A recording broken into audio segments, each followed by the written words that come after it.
Rwanda, then corruption will be an issue of the past. If you don't have political goodwill at the top, we will pass laws, we will amend laws, we will continue passing laws and re-amending laws, and nothing will happen. This is the Situation Room, the only way to start your day. Mature, intelligent talk every morning. Spice up yourself. Mornings done right. 94.4 Spice FM, Nairobi. Good morning. Alas. My love has come to me. Da-da-dum, ba-ba-bum, ba-bum. I don't know the rest of the words, but it's just a beautiful rhythm. But yeah. You well? I'm well, Kabisa. Good morning. Good morning. How are you? I am operating on very little sleep today, so we are just going to shout so that we don't fall asleep. Why? Amma? Why? Because I was working. I've decided that 2027 is the year. That By the end of 2028, mtakuwa mnaniita Daktari. doctor. Let me tell you, Daktari. I'm not going to take that thing as a joke Lightly. at all. Wewe. Yeah. I was working. Work. Was Rihanna singing that kind of work? I mean, it was a different work. Oh, Rihanna. Yeah. Riri. Shabu. What did you really mean, boo? What did you mean? When you were saying that thing? Exactly. Yeah. You're fine this morning, we have established? But it's too cold. Where is it cold? I've had to unleash my scarves. Muffler. Oh, yo. Oh, you're wearing maroon and black muffler. A lot? Okay. It's good. It's a very good thing. And Evelyn today, she could actually, you know what? Evelyn, the way she's dressed today, could actually be on the cover of like Vogue. Yeah. You would pass. Maybe we add you like 3 inches like this, but you know, all the same. You know those people. It's not the height that matters. Yeah. Size doesn't matter. Well, in this case. Hey, but what I'm saying is that you look very nice. You know the era of the aristocrats. Even Dianaka, she just now needs a hat. Yeah. You guys want to see? We can petition And for her those to come two to small this. handbags, you know that. Yeah, the ones that you Those hold like ones. this, Exactly. that you can't put anything inside. But you know, all the And same. how would she be waving? Hello. It's like you're cleaning your face. That's how they wave, like this. Yeah, and then they sneeze. How did they laugh? Exactly. Laugh with decorum. Don't just laugh anyhow. No, that's laugh. Yes, that's how we are this Tuesday. Is it Tuesday? It is. Somebody should remind Amani Aila, Radio Maisha in the morning, that today is Tuesday. Not Monday. Not Monday. But you see, maybe he's just getting off his eighth day. See? I've overstand. Exactly. I overstand. Now, get it. I get it. Yeah. Okay, a very good morning to everybody. And I've seen that Sakali and Okumu are in fine form over there. It's not me, I just greet everybody. I'm just like the reticent politician. Joy B, good morning to you. Mutanu is here. She had gone to Masaku yesterday over. But she's back, you know, like she never left. We'll just wake up kidogo in a bit. So good morning to everybody and karibu sana. Dennis Aseto is in a muffler this morning. It's maroon. Now that is maroon. Yeah. Maroon on black. Kabisa. Okay, let's get into it. Monday's come and gone. Day 2 of your 8-day week. Here we are. This is the Situation Room at 6:15. A very good morning to everybody. It's the 30th of June. This is it for June. 30th June has come and gone. You're officially getting into the second half of the year. And tomorrow, Kenya's year 2026-2027 begins. July 1st. So your finance bill has now become, or rather, because the president did assent to it, it is now an act. And it is law. Tomorrow. And it kicks in tomorrow. So all those ways in which they wanted to spend money, get money, use money, it comes into play tomorrow. Okay? New financial year begins into the year 2026-2027. So welcome to a new year, essentially, is what we'll be saying to you tomorrow. Yeah. And as we'll have a couple of conversations today, I'll let you in on what some of those will be about. He's an aspiring member of parliament. He's decided he wants to go back home and legislate and budget and oversight for the people of his constituency. Morara Kebaso is an aspiring MP. He will join us at 7 o'clock for a conversation. Donge. He will come and we will have a conversation around the development of politics. We know that he's been having these conversations. He's been going around the country previously and said, here's this thing that was supposed to have been completed. It has not. Over the weekend, he was actually quite overt about saying, you built a water storage tank for 500,000 shillings. Yes. Plastic water tank. Where is it? Can't be seen. So those are some of the things that we'll be talking about with him. That development of politics, is it the politics of development or developmental politics? We'll get into that conversation with Morara Kebaso at 7 o'clock. Upholding accountability in the counties. 2 deputy governors will join us today. And I know there was a bit of a kit and caboodle about whether they spent the money or whether that it was total. Look, the controller of budget doesn't even have to do it herself. She can actually input this stuff in a machine and say, look, this is how much you spent on domestic travel because of the documentation that you gave us. We didn't make it up. Neither did Casper go into the annals of your departments and try to fiddle with the numbers. These are numbers that you actually gave to us. And because of that, that's how we can tell that 235 million shillings, for example, was attributed to local travel or to travel completely. So now you're telling us it was not that amount, it was just kidogo. 41 million shillings is still a pretty penny when it comes to how much you're going to spend on local travel. Hello? To do what exactly? Exactly. Return on investment. Have you doubled return on the same? Now that you traveled with that amount of money, even if it was 10 million, bas. You see? Are we seeing 80 million out of your travel? Thank you very much. Yes. In fact, you know what? Today, if Dennis can have my omenados. Kabisa. Yeah. Have it. Enjoy. There's another one. There is... You see Omena? Now the big brother is called Fulu. Don't worry. I will bring you someday. Wewe. Watch it one. So, based on that accountability question and whether the governors are actually doing what they should be doing, 2 of their deputies will be here today. Francis Mwangangi is the deputy governor of Machakos County, and Ayub Savula is the deputy governor of Kakamega County. From east to west, literally, they'll join us at 8 o'clock, and we'll have a conversation around upholding accountability in the counties. Both these gentlemen will join us, and we'll ask the questions, mulikuwa munaenda wapi? And what's going on with this money, and how do we make sure that you do it and do it right? Then, schools are open. They started going back yesterday. They will complete that process into today and tomorrow. And there's still lingering thought about the unrest that actually sent a lot of schools home on holiday earlier. And that which is hanging in the minds of many people, that what will happen as we go into the next 4 weeks to complete term 2. Grade 10s are a special lot of students right now. Interestingly enough, the first time that we're having grade 10 in high school. And also, those in grade 3 and 4 are saying these guys are looking a certain type of way. And also, they're carrying on their responsibility or carrying on their shoulders the blame for a lot of the unrest. Whether we don't know it, it is true that grade 10s are saying that grade 10s are actually being blamed for a lot of the unrest that we see. What are the challenges? Are grade 10 learners the new challenge? That's the conversation that we'll be having with Dr. Davis Okomba, who is an educationist. He joins us at 9 o'clock, and we'll get into that conversation today. Tower. That's what it looks like right about now. Our live streams are up on YouTube, Facebook, and on X. Join us across these platforms as we get into the conversation. And a very good morning to our audience who's watching on KTN today.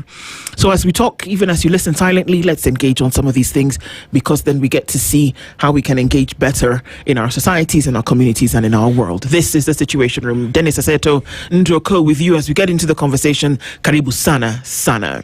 You took us to Lesotho. Aseto. Yes. The kingdom in the sky. Because of its high elevation. So pretty much the entire country is 1,000 meters above sea level. Now, it is considered to be the water tower of South Africa. Guess what's their greatest resource? Water.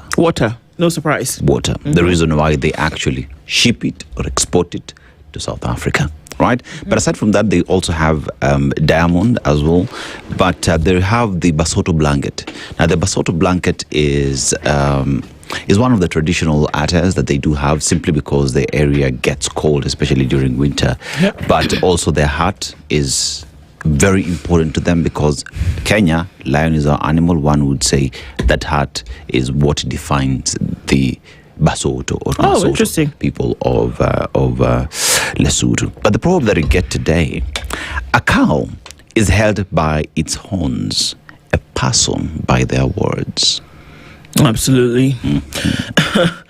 Well, I'm very interested to see what a lot of people will have to say about that proverb today. But just like a cow, and you look at it, you say the kind of cow, the kind of horns that it has, and that's a characteristic. And then you know that this is a cow. Yeah. Or that this is a particular species. The things that you say, whether we can hold you by them, also becomes a characteristic of who you are, parts of your character. If we know you to be somebody who says something and does it, or if we know you to be somebody who says something and doesn't do it, that's how we know you, by the things that you say. Yeah. Whether they're truths, whether they're lies. So I guess, in this case, by your words you shall know them. Yeah. I guess. Yeah. A person's character is known by their words, and if at all they do keep them. Yep. So if it's just empty rhetoric over and over again, then we just know you're a person of empty Yep. stories. Kabisa? I didn't want to say an empty debe, but stories. You're halfway there, my friend.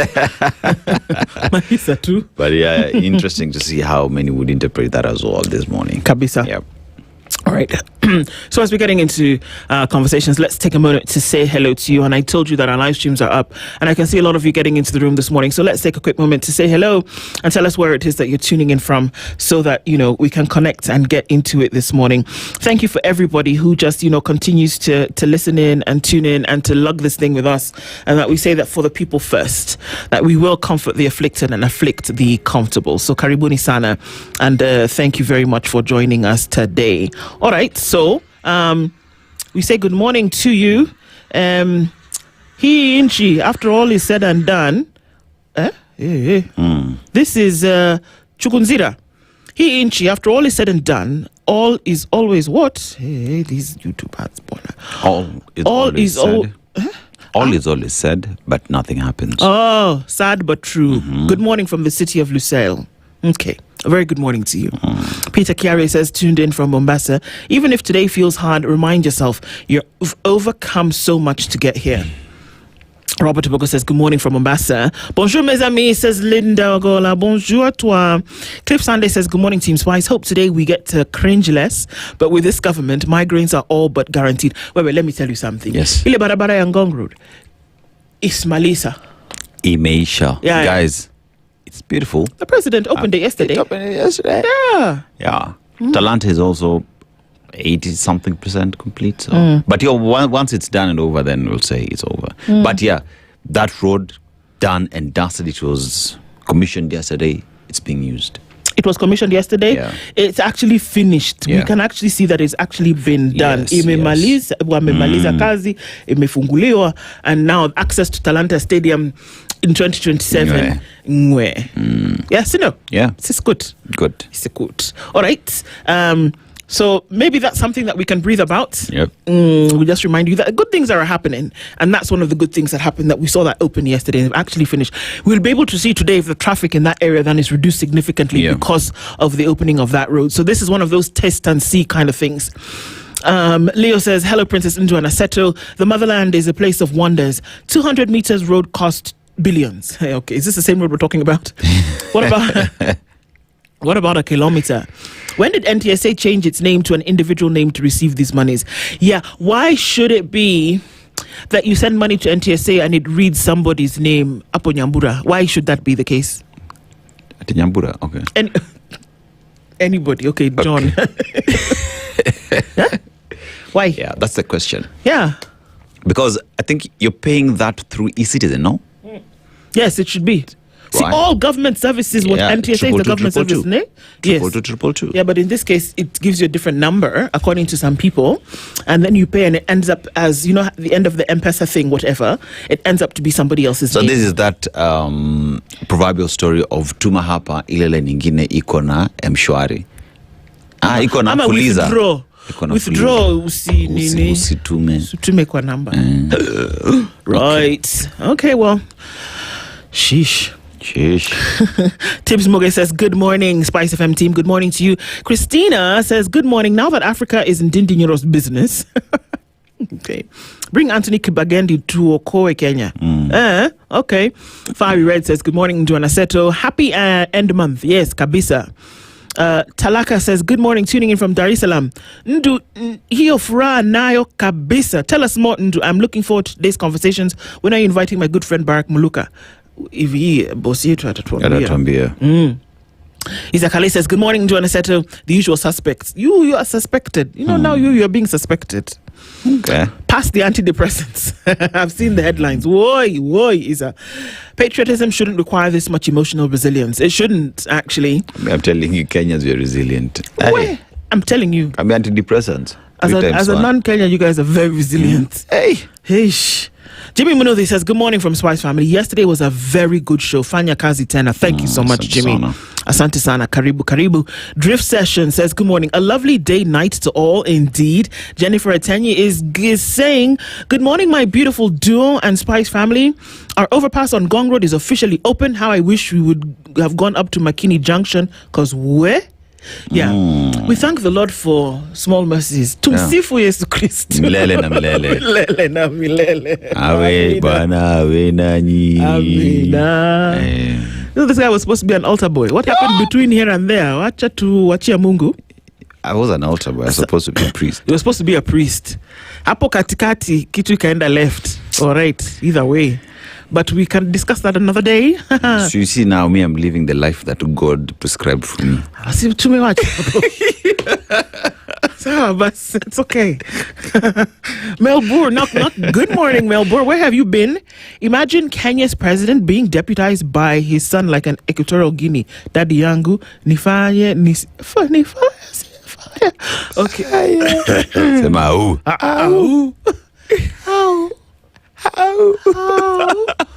Shh. Wewe.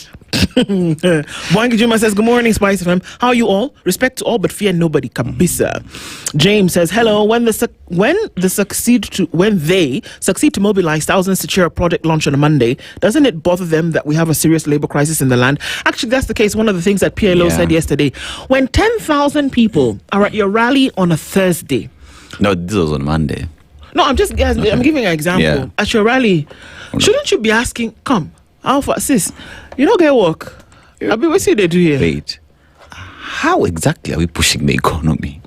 How are we building this country? Will these people not turn around to be goons, thugs, crimes will go high? Yeah.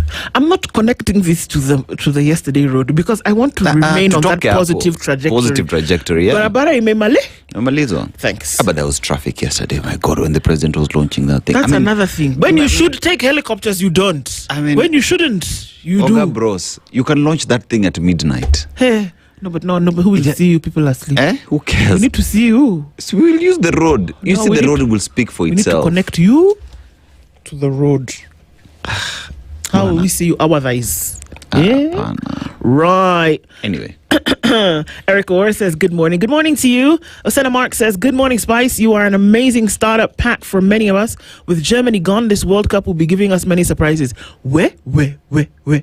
Germany, out and back in. Sorry.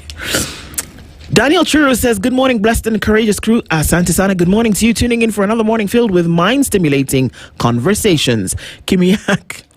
Good morning, Kimiak. Yay! Kimiak. So, Sion, when you build a state lodge in an area, you bring government services closer to the people. I'm sorry, but that's absolute bollocks. There's the thing for you, EVE. That accent matches your outfit. Bollocks. That's what that is. This morning, when you support this regime, you need to suspend your brain because nothing good will come out of the Kenya Kwanzaa administration. At least something good has come out of it. Something good. The Gong Road is finished, man. But I have a question. Question. Mwalimu Sosion. When you build a state lodge in another area, you bring services close to the people. I'm like, Mwalimu. You see, now that's the problem. Hii curriculum ilipotea. Wewe hukusoma curriculum ile ulikuwa unafunza. Hata si curriculum, inaitwanga nini? Common sense. Inaitwa common sense. Hii syllabus ilipotea. Haba kumaliza. You know some things you should before let me ask. You could be doubting yourself. Oh, am I? Don't give people the conviction that you are not. One asks the question, when he was at the union, how many times did he get services from State House? You do hear what he said? If you build a state lodge now, for example, Imenti, that the services will get closer to people. Meru has an entire county government. It has a county assembly. Government has installations in Meru. Still services not getting to the people, but State House will bring services closer to the people. So, Sion. Salute, sir. Slow clap. Salute. Well done. Well done. Oi, Kimiyak, I'm very sorry. I thought we could, just stay on the road, positive vibes, good things. Clearly not.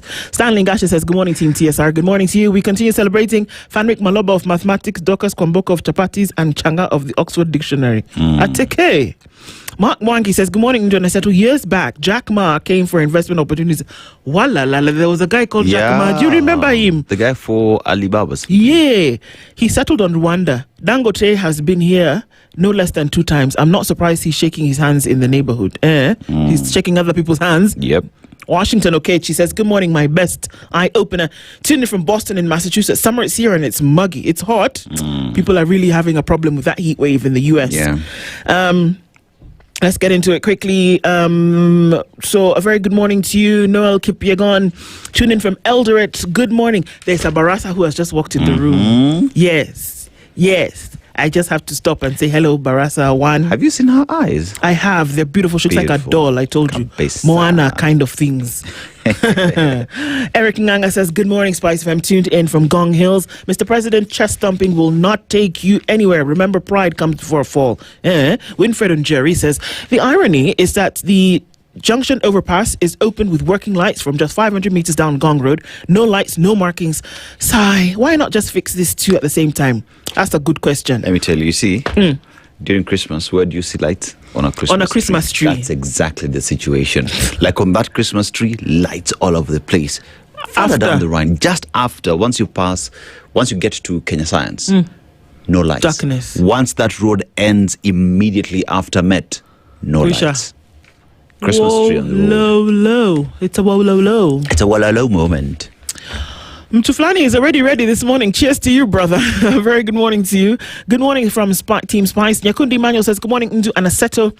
Am I the only one feeling the weight of paying too much fare on our roads? No, bro. There's a lot of people who are going through that at the moment. Beja says, good morning from Paddington in London in the UK.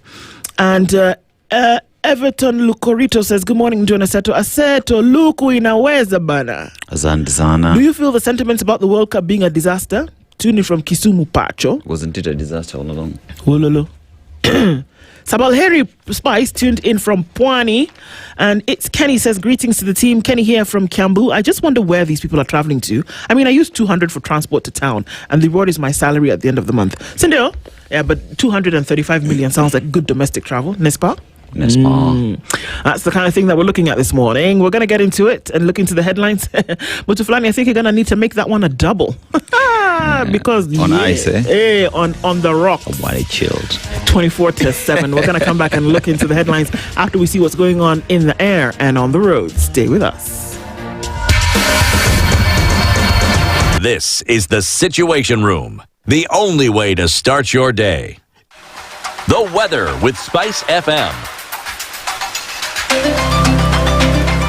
Okay, so at 14 degrees, it's cloudy in Nairobi. We'll see a high of 22, and it's 14 and mostly sunny. Looking into Nakuru, it's cloudy at 15 in Njeri, and at 19, it's mostly clear into Kisumu with a high of 29. We'll see a high of 29 as well in a partly cloudy Kakamega at 17.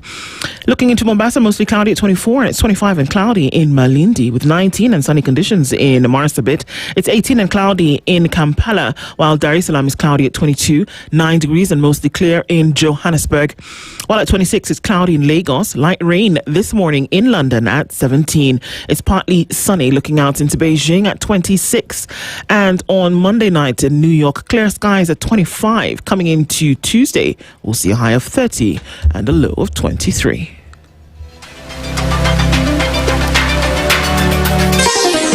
Chilled Spice.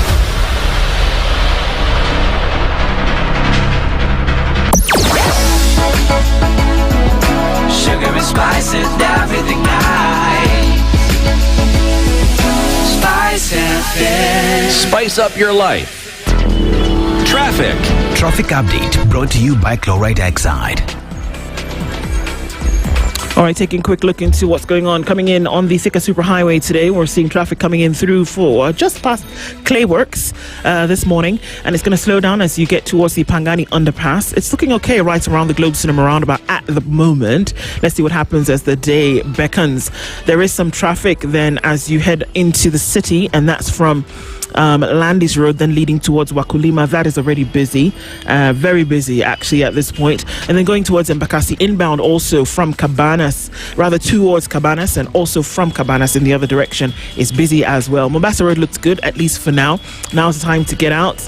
And Ngong Road, as you come then through towards the city, just past that junction at Baptist, is not too busy. There is some traffic building on Naivasha Road. However, let's see what it looks like with the new road just opened, and hopefully the traffic will not be a nightmare. We're keeping an eye on all of this and trying to keep it moving. Let's talk SpiceFM KE on X, hashtag the Situation Room.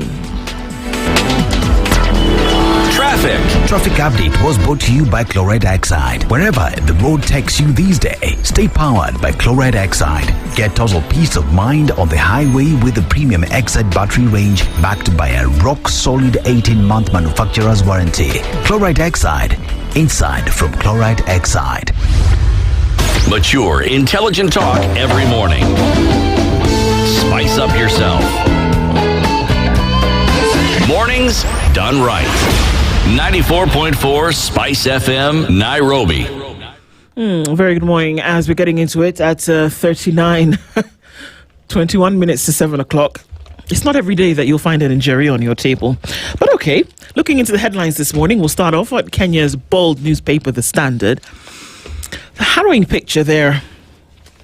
And my God, the president, Mr. President, why is the question in the headline today.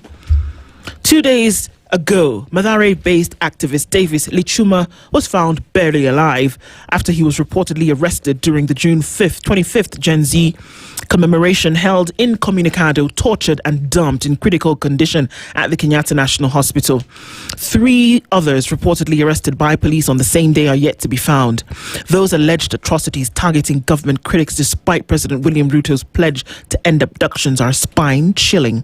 Yet, despite the resurgence of such incidents, the president has remained silent, raising troubling questions about his administration's commitment to protecting the rights of all Kenyans. Mr. President, the buck stops with you.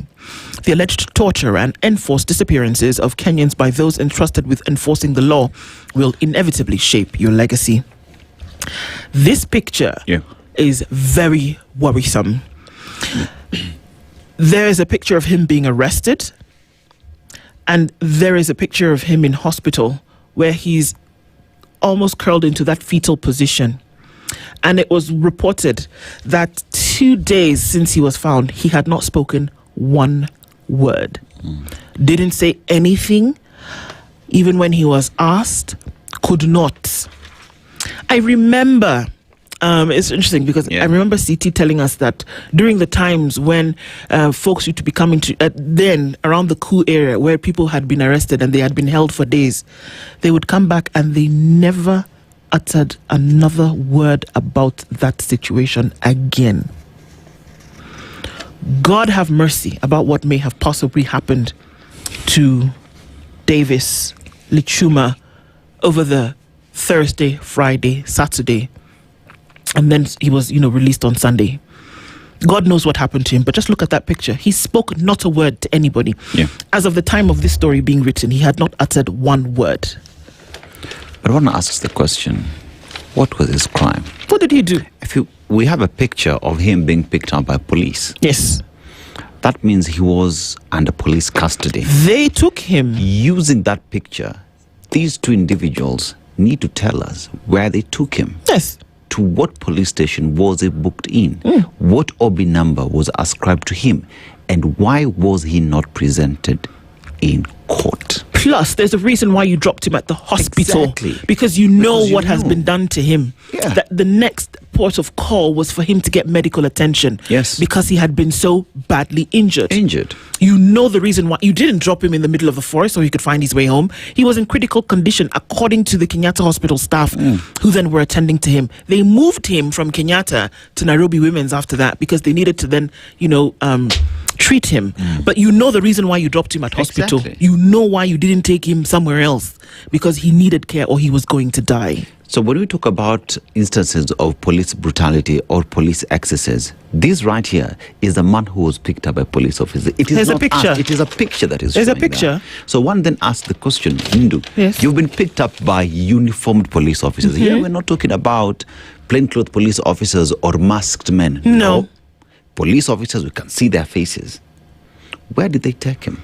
If they dropped this man, if this man was dropped from wherever in a hospital, is because they know exactly what they did. Exactly. him. These two gentlemen who have him here Yes. should then be able to say very clearly, if IPOA was doing its job, and I'm going to say it very boldly this morning, Yeah. if IPOA was doing its job, these two gentlemen should have been asked the question already, mulimpeleka wapi, wakati mulimshika, where did you take him thereafter? Then you'll be able to build from there.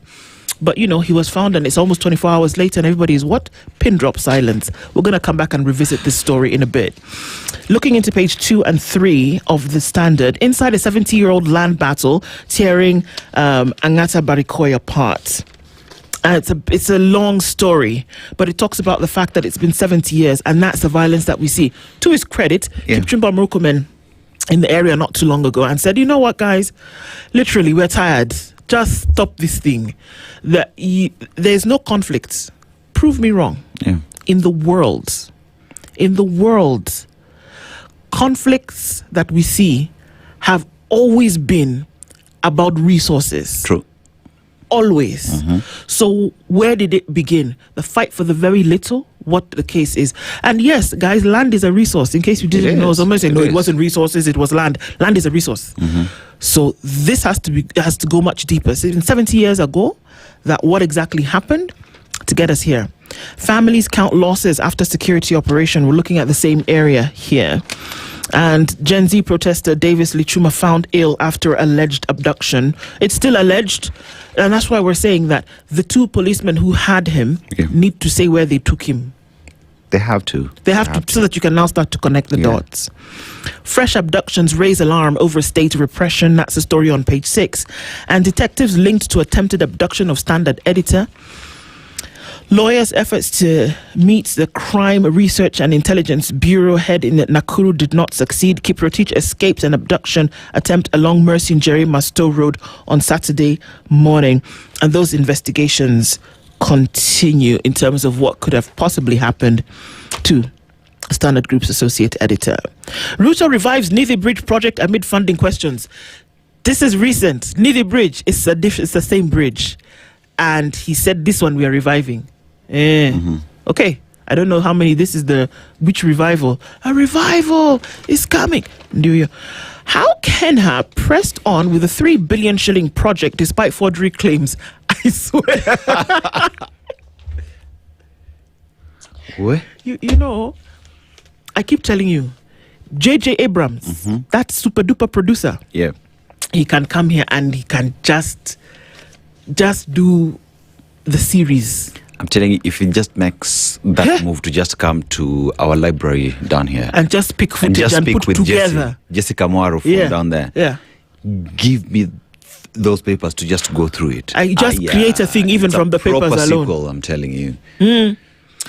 So now you guys, you spent 104 billion shillings for Shah. Yes. The CS Dwale said before he said, no, this is just no problem. It's just a glitch move. 7 days. But the persistent gaps continue to undermine Kenya's health reforms. This is on page 10. New digital system will improve hospital services, says Dwale. A new one again.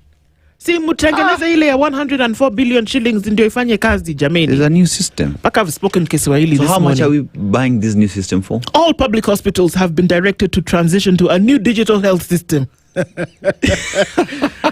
Watch how we laugh. The hospitals will migrate from the current Social Health Authority SHA provider to a new hospital management information system, HMIS. There's CHEMIS, NEMIS, now there's HMIS. The transition was announced jointly by the Ministry of Health, the Social Health Authority, and the Digital Health Agency. The transition will be implemented in phases beginning today. Already the one you have is not what? Nduh. You want me to wait? Read that first. The transition was announced jointly by Ministry of Health, the Social Health Authority. What have they said?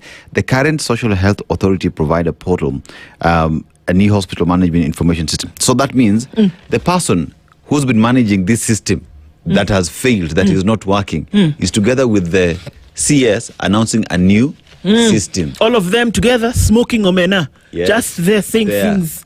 Yeah, just nonsense. 104 billion days the drain.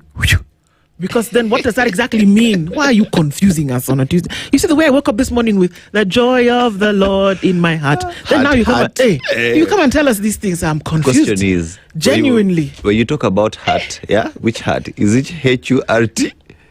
H-E-R-A-R-T, and you're confusing those two. There is hurt in my heart. So you're hurt. I'm hurting in my heart.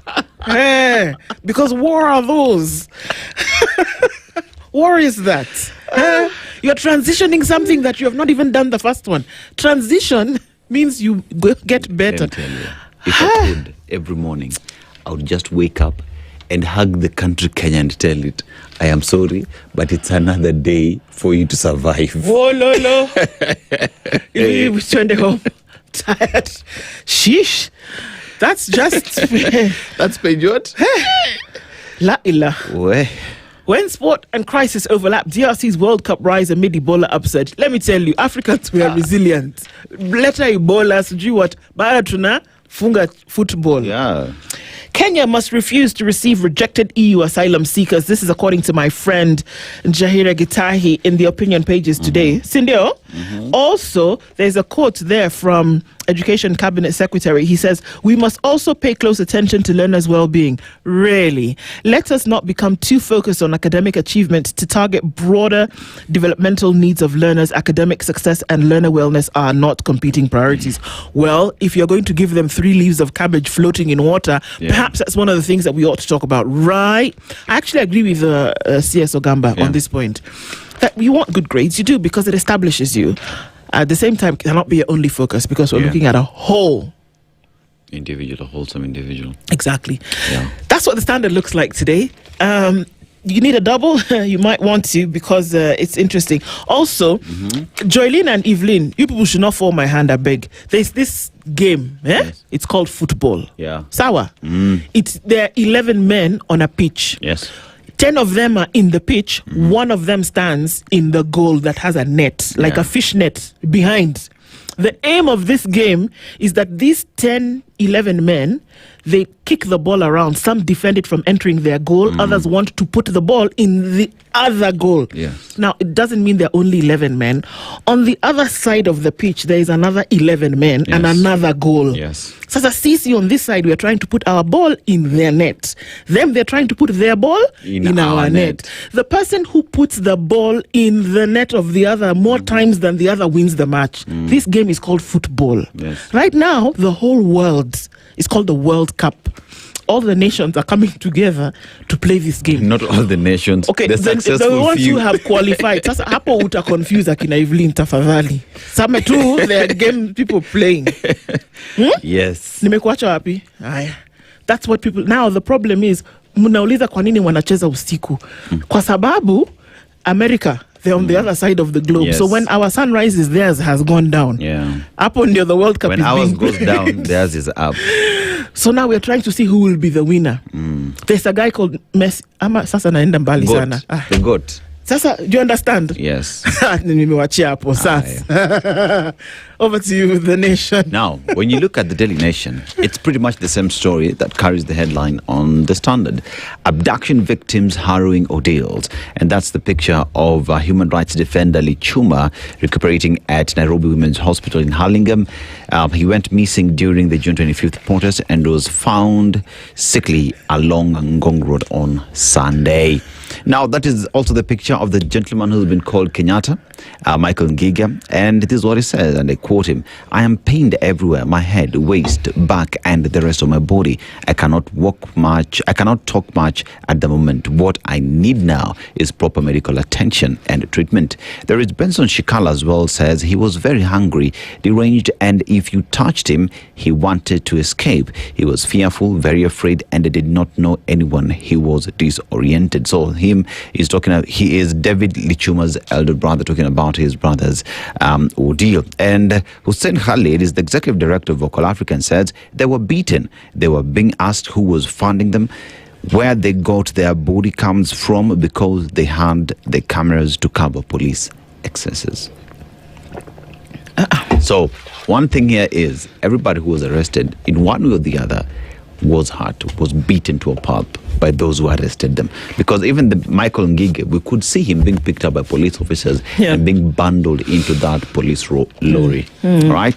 So now human rights groups say some people are still missing. So there are those who've been found. There are others who are still missing. Especially from Mathare. Those who were picked up in Mathare are still missing. Now, there's also the story of Wamunyoro delegation's push for Uhuru and Gachagua deal. Now, the 45-day retreat by Democracy for Citizens Party leader Rigathi Gachagua has revived calls for a truce with former President Uhuru Kenyatta, with the leaders visiting the former DP at his Wamunyoro residence, urging him to reconcile with Mr. Kenyatta. Not once, not twice. Former Deputy President Rigathi Gachagua has extended his hand to retired President Uhuru Kenyatta, apologized on what happened and said, let's work together, trying to consolidate the Mount Kenya bloc to speak in one voice. So let's see what that 45-day retreat would actually give, what the results would be. Now, down there as well is hospital operation hit as Shah owes counties how much? To a transition. 7 billion. To a transition. So the system has failed, but that notwithstanding, again, this Shah, you see the Shah, he still owes hospitals 27 billion shillings. Like any... Yes, okay, so ask. See, to a transition. See, after to the transition na Deni. Oh, okay. So 27 billion shillings is owed to hospitals. What that means is you would go to hospital, right? And there's a high possibility that hospital will tell you, hapa hatutumisha kwa sababu hawajatulipa. Wewe ingia kwa mfuko yako utafute pesa so that you can access healthcare. Now, abduction victims speak of horrifying ordeals after arrest. That is in page 2.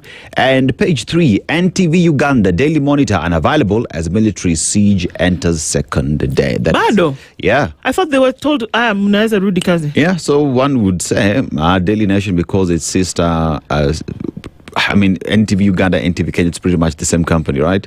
So, fact that they're saying they're not yet in operation, there is some credence to that, no? Okay. So, General Muhoozi Kainerugaba is the son to President Yoweri Kaguta Museveni. Yes, hospitals in counties struggling under weight of 27 billion shillings Shah debt. That is on page 4, has been expounded there.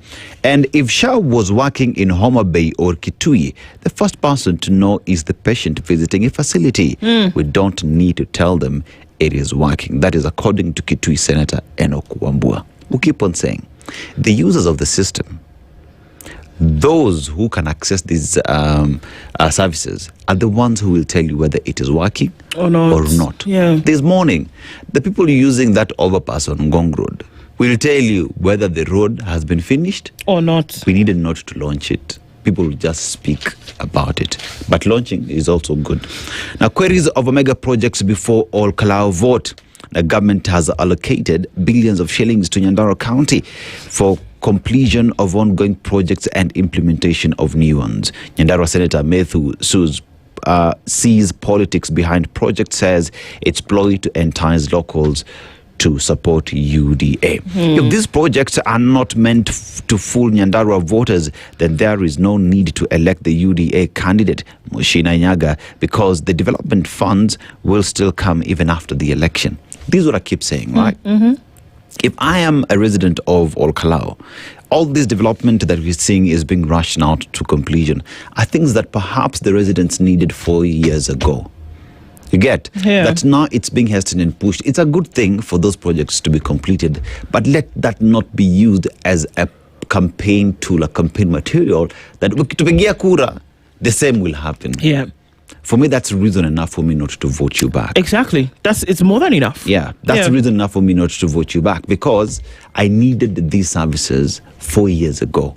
That you're rushing now because there is a by-election is reason enough for me not to vote you. But then again, people of Volkala will make the decision. And inside of Munyoro retreat, delegation pushing for a Uhuru Gachagua deal has been expounded on page 7 there.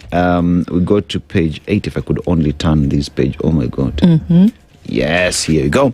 And in page 8, Kerich US trip raises questions as court upholds jail term. Yeah. In an application seeking to suspend the arrest orders, Mr. Kerich said he traveled to the US for treatment. He was sentenced on May 19th after disobeying court orders to pay 106.7 million shillings in legal fees to Kwengu and company advocates.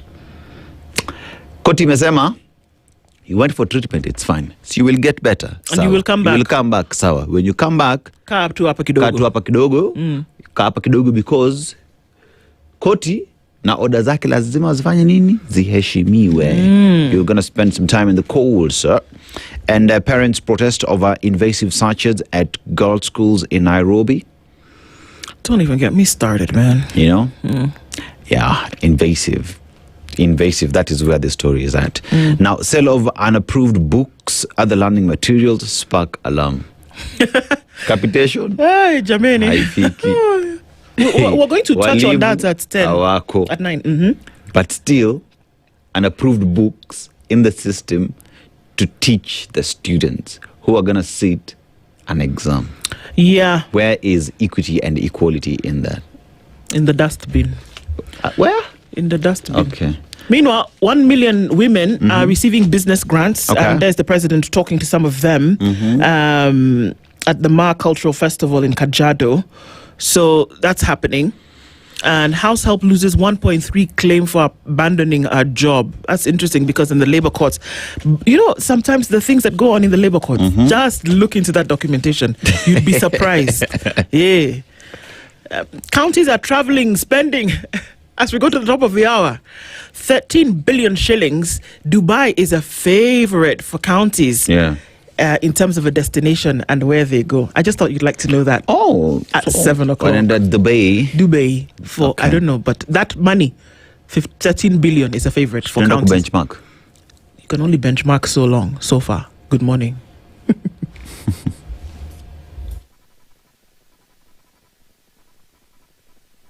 The latest news from around the world. 94.4 Spice FM.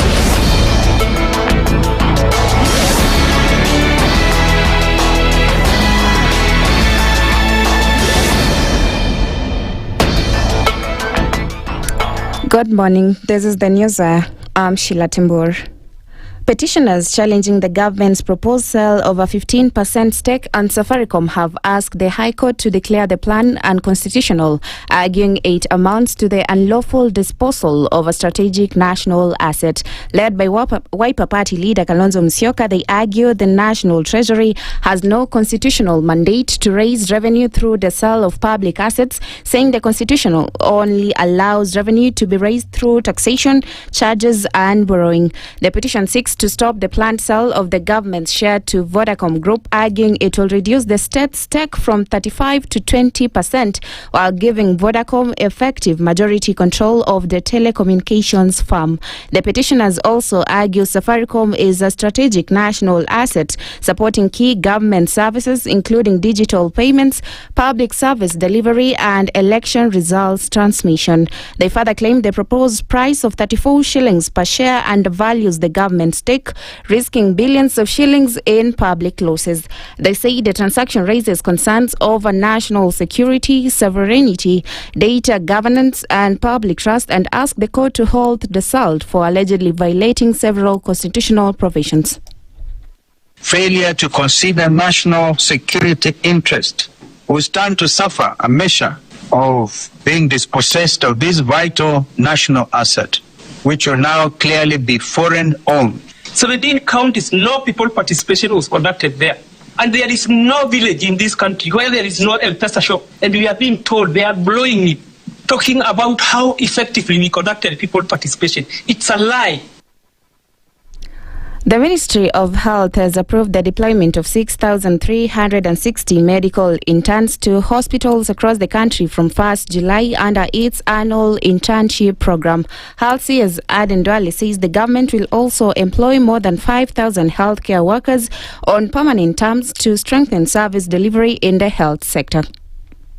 When I assumed office, delayed internship postings, unresolved human resource matters, and industrial unrest threaten health service delivery. Please, where you go, serve the community and do not allow any other person to mistreat you. We encourage continuous dialogue with your supervisors and make sure they bring any issue to our attention. Nduh says the government has allocated 9 billion shillings to support the internship program with all preparations for the deployment completed. For committed 9,365 million in the 2026-2027 financial year to finance this internship program. It is one of the largest annual investment in the health workforce development in our nation's history. The interns will serve in various health facilities for 12 months, gaining practical experience required to deliver quality and responsive healthcare services, according to the Ministry of Health.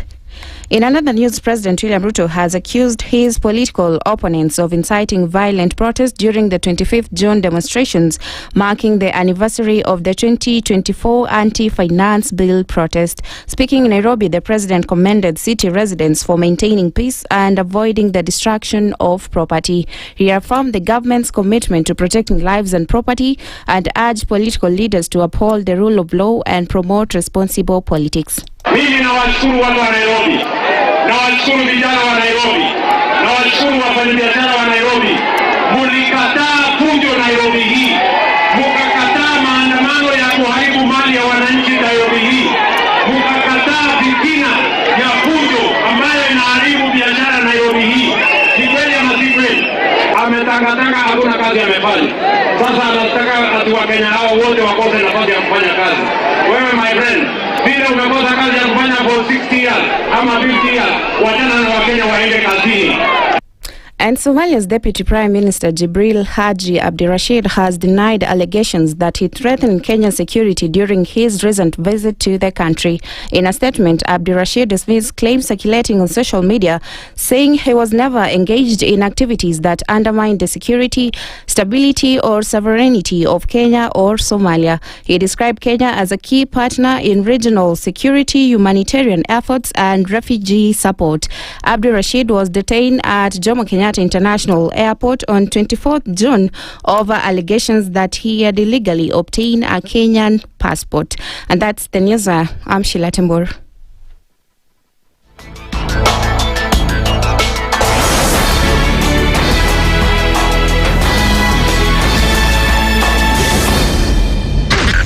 SpiceFM, Nakuru.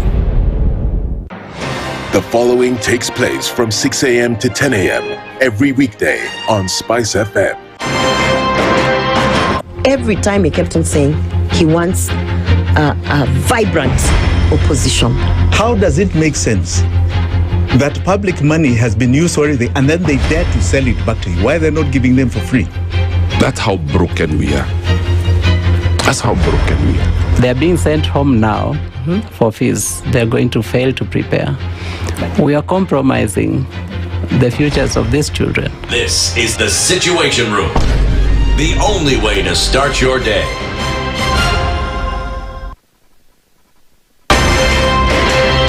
If we just gloss over issues and hope that time heals, then we may find that in generations to come, we might be back at the same situation. And the whole thing is born of stolen elections. Spice. When it comes to the decisions you make, you must be independent. There's no way you can allow one institution to dictate to you how you're going to conduct your operations, how you're going to decide cases. It's a no. When you weaken the institution to the point where they cannot take action, then you realize that politicians have to come up and now start dealing with the issues. That conversation has to die. Our politicians do not like the hard stuff. We must insist on the path of doing things right, whether popular or unpopular. Money changes hands. That is a fact. If you have political goodwill at the highest top, like in Rwanda, then corruption will be an issue of the past. If you don't have political goodwill at the top, we will pass laws, we will amend laws, we will continue passing laws and re-amending laws, and nothing will happen. This is the Situation Room, the only way to start your day. The following takes place from 6 a.m. to 10 a.m. every weekday on SpiceFM. SRC's mandate is constitutional. It's not an advice. It's actually something you must do. Must do. Like now you abandon, of course, the narrative of wheelbarrow, Mutomjengo, Mamamboga, and all those, that rosy narrative. Your expenditure is 3.3 trillion, and you're collecting only 2.5. Out of that 2.5, you're spending 1.8 trillion to service loans and so forth. That the CDF kit, it's itself a symptom of corruption. This is the Situation Room, the only way to start your day.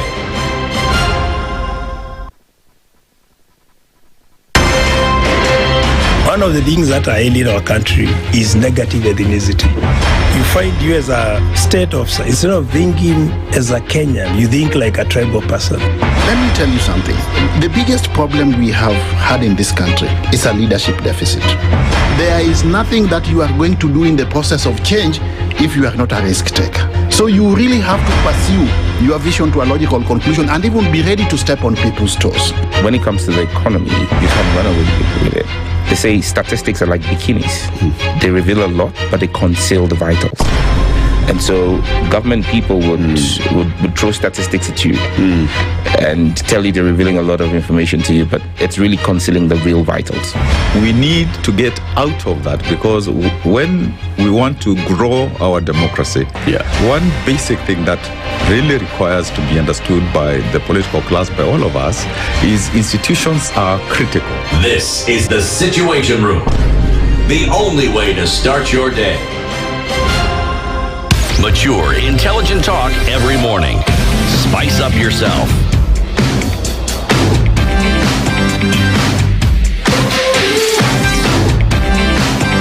Mornings done right. 94.4 Spice FM, Nairobi. Very good morning to you. It's 9 minutes after 7 o'clock, and here we are in the Situation Room this morning. Morara Kebaso joins us in a short while, but you've been powering up the week, and we have to remember that when your battery starts doing the blink, there is only one place that you should go to get the battery that will power up your vehicle. Yes, chloride oxide. All right. And you see, chloride oxide is coming in to tell you that if you want, your vehicle pretty much is a system, and for that system to work, it needs power. And the only way for you to get power that is able to meet everything in there is by getting chloride oxide, especially the Exit Matrix battery. Because what have they done? Over 60 years, they've continued to go through research and development, improving on already the good battery that they've been having since 1963. Now here they're telling you that in the system that you have today, say your system is acting up, right? You need that car to tell you there's a problem. By why? By doing what? Lighting all the lights on your dashboard to tell you exactly where the problem is at. Now, if you have an alternator that is wrong, that is not able to power your newly installed music system, you have Klitsch system or Bose and Olufsen, you know what I mean? What would they do? They would come in there and tell you your alternator is not working well, you need to replace it so that you can get maximum performance from your battery. But that notwithstanding, baby girl, handsome boy, ambassador of good life, right? This vehicle must give us everything that we bought. Massage seats, I bought it, it is mine. Heated seats, I bought it, it is mine. Sunroof, moonroof, all these things are mine. I must enjoy them. The only way for me to enjoy them is by having the best battery designed for my car. And remember, you not only buy the battery, it comes with 18 months warranty. And when they get that other battery, right, they would take the other chloride oxide that is now old, they take it and go do ESG, use it to produce other batteries, you know what I mean? But at the end of the day, you need to get chloride Xide battery because it is the right battery for what? For your car. For your car. That's it. I know you'll be telling us how to go about and get this, won't you? Yes. All right. He wants to be a member of parliament. He's an aspiring member of parliament, Morara Kebaso. You probably knew a lot more of him when he went around the country talking about projects that were yet to be completed. He'll join us in a few minutes. But we want to then look very quickly about these issues of folks who had been abducted over the last couple of days. We cannot forget that in the 10-point agenda, remember that 10-point agenda? This is one of the things that was on that 10-point agenda. The NADCO report was number 1, the full completion of the NADCO report. I'm not sure if it was 3 or 4, but that enforced disappearances and extrajudicial killing was to come to an end. Was not to reduce, was not to fizzle out, was not to say that we'll revisit. No. Come to an end. Come to an end. Not just on paper, but the words were spoken. The words came out of the president's mouth when he said that these things would come to an end. In case somebody is asleep, they are still happening. This gentleman has not been able to utter a word for the last 2 days since he was found. As of yesterday at 1 o'clock, he had still not said anything. We don't know if today he has spoken a word as per his ordeal. I'm talking about Luchima specifically. And the picture of the 2 police, and isn't it just great that a journalist is where they are at the right place at the right time? Because they took a picture, which is on the front page of the Standard, of this gentleman on the 25th of June being taken. We don't know what happened after that. But can you imagine if you didn't have that picture? Imagine if you didn't have that picture and then somebody comes and said, well, they showed up at Kenyatta footsteps on a Sunday afternoon or a Sunday morning, whatever the case may be. Somebody would have said you abducted yourself. But there's a picture.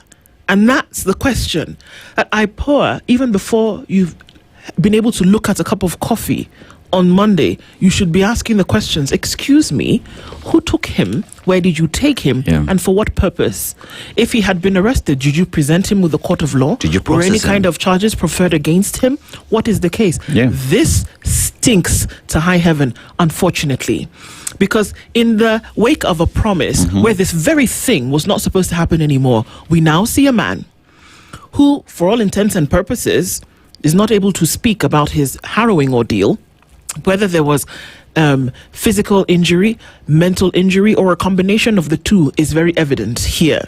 And on the front page of The Nation, Michael Ngige says, I am pained everywhere. My head, as you had read before, my waist, back, and the rest of my body. I cannot walk. Benson Shikala says, I was very hungry, deranged, and if you touched him, he wanted to escape.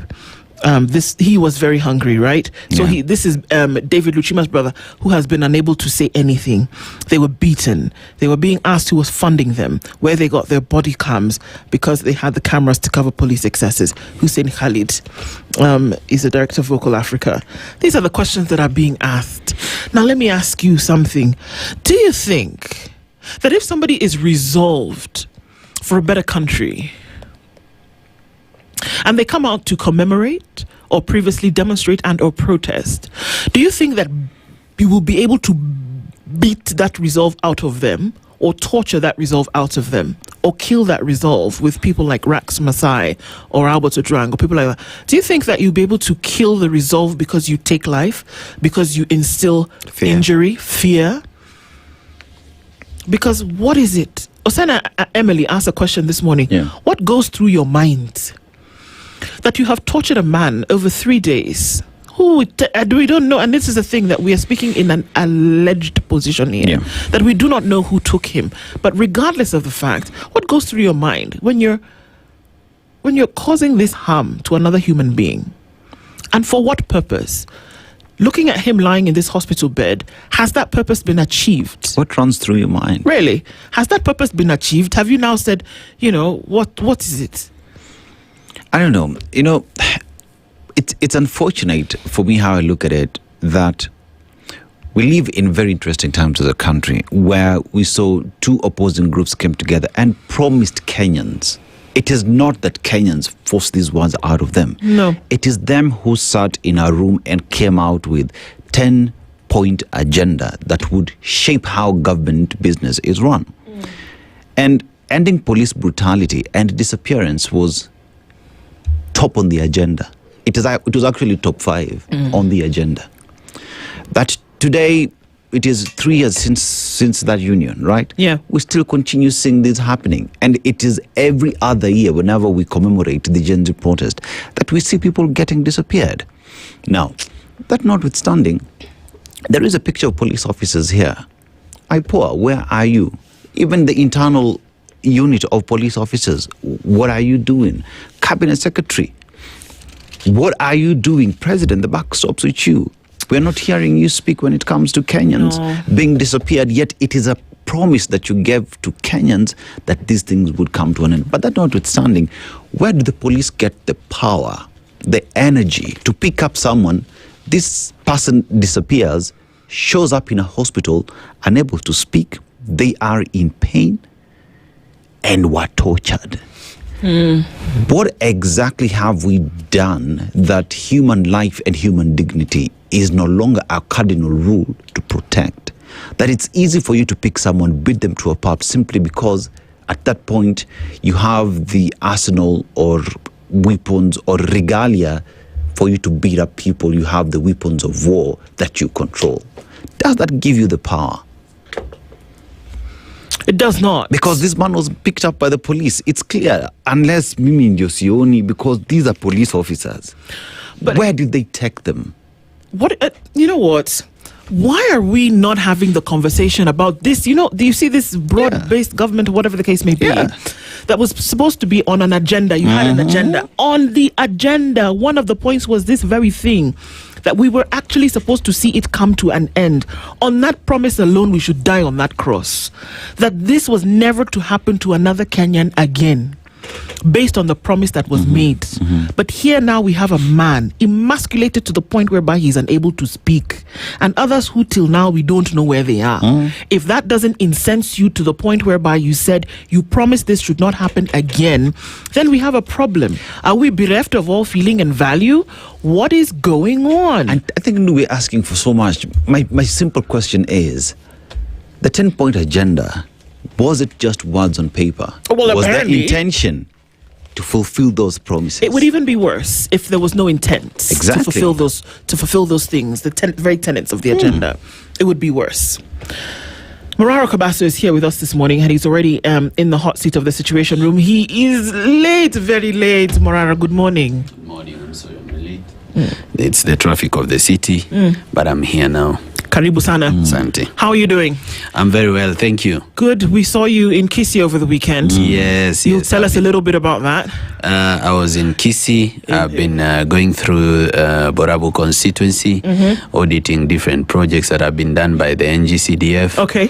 And also telling the people of my intention to not only be the member of parliament, but to act in that position. Okay. Until the elections. That should be interesting. Let's wait a little bit, because I'm sure we're going to get into it, because this proverb you might like. Yes. This week we're in Lesotho. Janice will share that. Let's just go straight to the proverb, right? A cow is held by its horns, a person by their words. A person by their words. By their words, yes. Words should mean something. And as they say, your word is your bond, and people trust you based on what you tell them. That is what we expect from the leaders that we have. I hope to be true to all my words. Well said. Well said. What made you decide that you wanted to now be member of parliament? Well, politics is practical. It's not theory.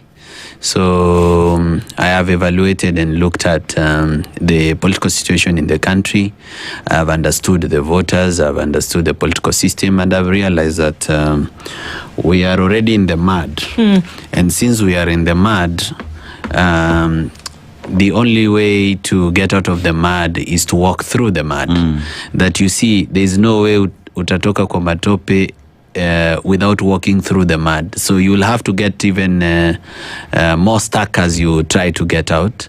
So the truth is that we are already in a bad situation. And anybody who tries not to play politics based on how it's being played is rejecting the present. What we should do is we should take up the political systems as they are, go into them and be people who can make a difference. So yes, there is a difference between the Kenya we want and the Kenya we are already living in. The Kenya that we are living in is a political system where political parties are based on particular regions and particular communities, and those political parties have leaders, and also there are leaders who hold political positions by virtue of the fact that they give citizens money, handouts. So it is better if I take up a position such as Member of Parliament and transform a constituency.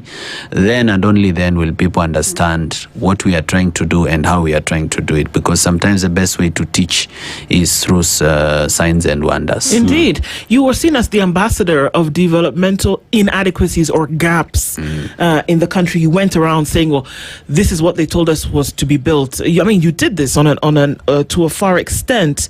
And you seem to be talking about NGCDF also, and in terms of what it has been meant to do for development, and you seem to be having a particular problem with this.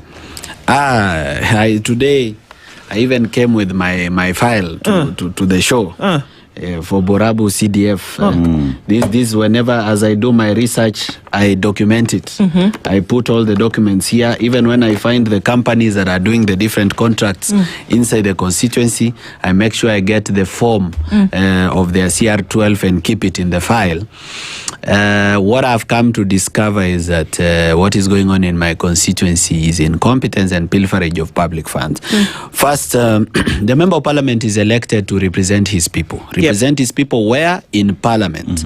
The Member of Parliament has never been seen at the precincts of Parliament. He has never gotten lost and found himself near Parliament.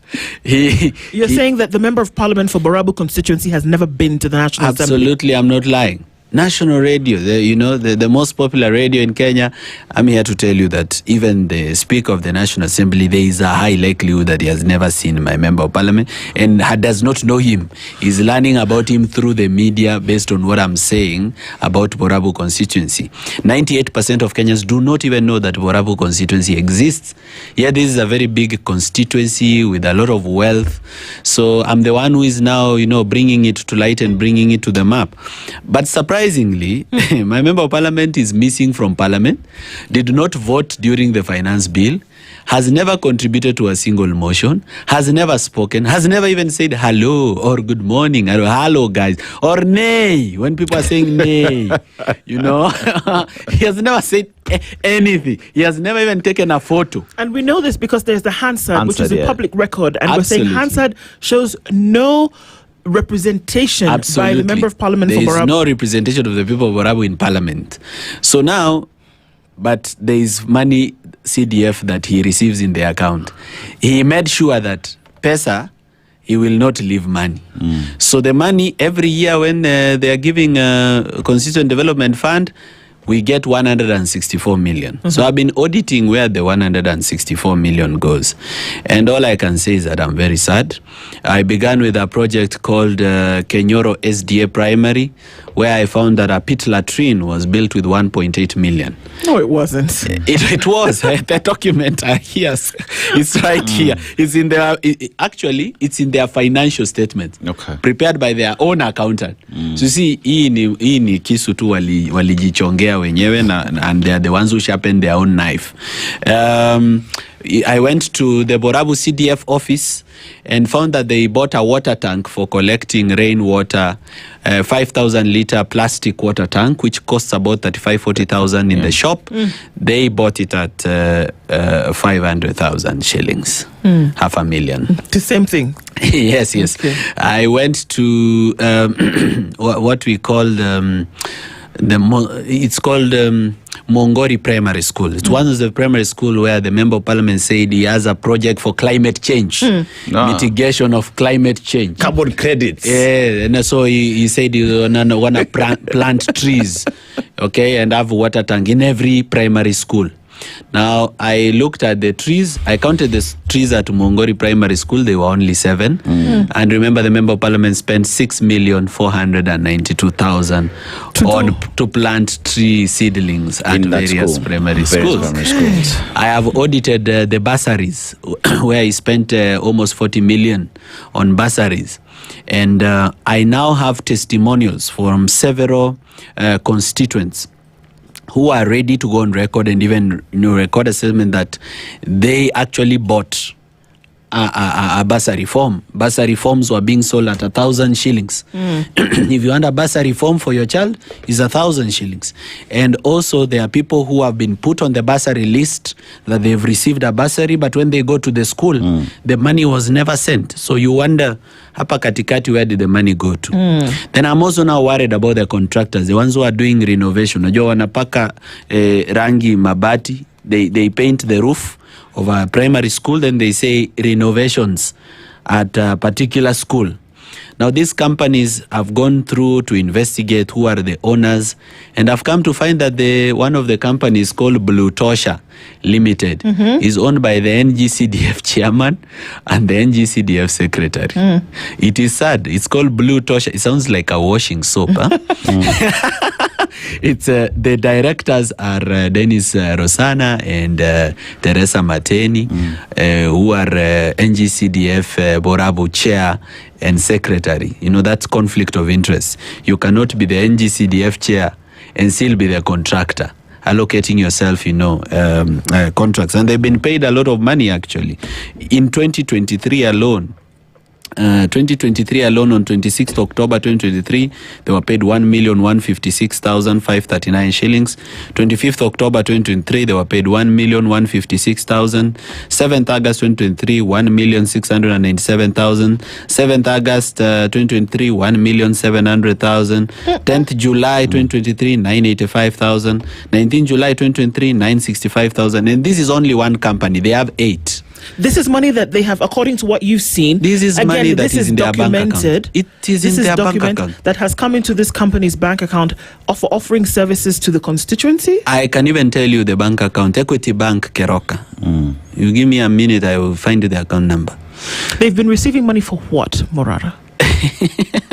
For doing different works and different supplies to the CDF.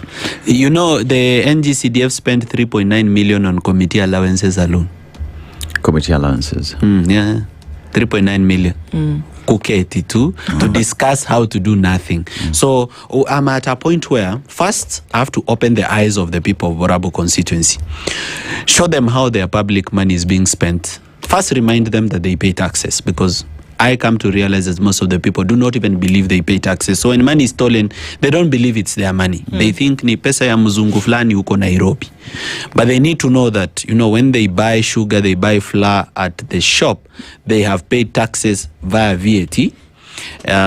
Once they know that they pay taxes and I bring it to them that this is your money, then now they start caring how it is spent. And once they see how it's spent, they will start understanding why there is poverty. In Borabu over the weekend, you've then said the same things that you're saying now in a public forum. And it became a little bit of a kerfuffle because somebody wasn't very happy with the way in which you did that. Was that the time to let people know that this is exactly what has been happening over time? You see, sometimes people speak about accountability like gossip. We deal with accountability like gossip, where we discuss the leader when he is not here. But if he comes here, we say mtukufu, kiongozi, mheshimiwa, chairman. Hata mimi nilikuwa naambia hawa watu saa hii that hakuna mwingine tena kama wewe. Tumejaribu sana kujafuta kiongozi, lakini wewe, haki ya Mungu, mimi, because we are trying to appease him to give us something. So it is now time that leaders be told in person where they are, that this is what it is. And I would have hoped that he would have let me finish my speech, because he tried to grab the microphone. If he would have allowed me to finish, I would have finished everything I wanted to say. Then he would have come, since he was the one who had the microphone and he was the one who was welcoming people to speak, he would have had the opportunity to respond there and then and say, no, it was not I did not spend 1.8 million to build the toilet at Kenyoro. I actually spent 2.5 million or whatever you would have said. Or I did not spend 500,000 on the water tank. I spent 1 million or 2 million. So it would have been better if he had given his constituencies an opportunity to hear his side of the story. But he did not, He instead tried to grab the mic because of the uncomfortable truth. And it led to a scuffle where, his security was drawing a gun on us.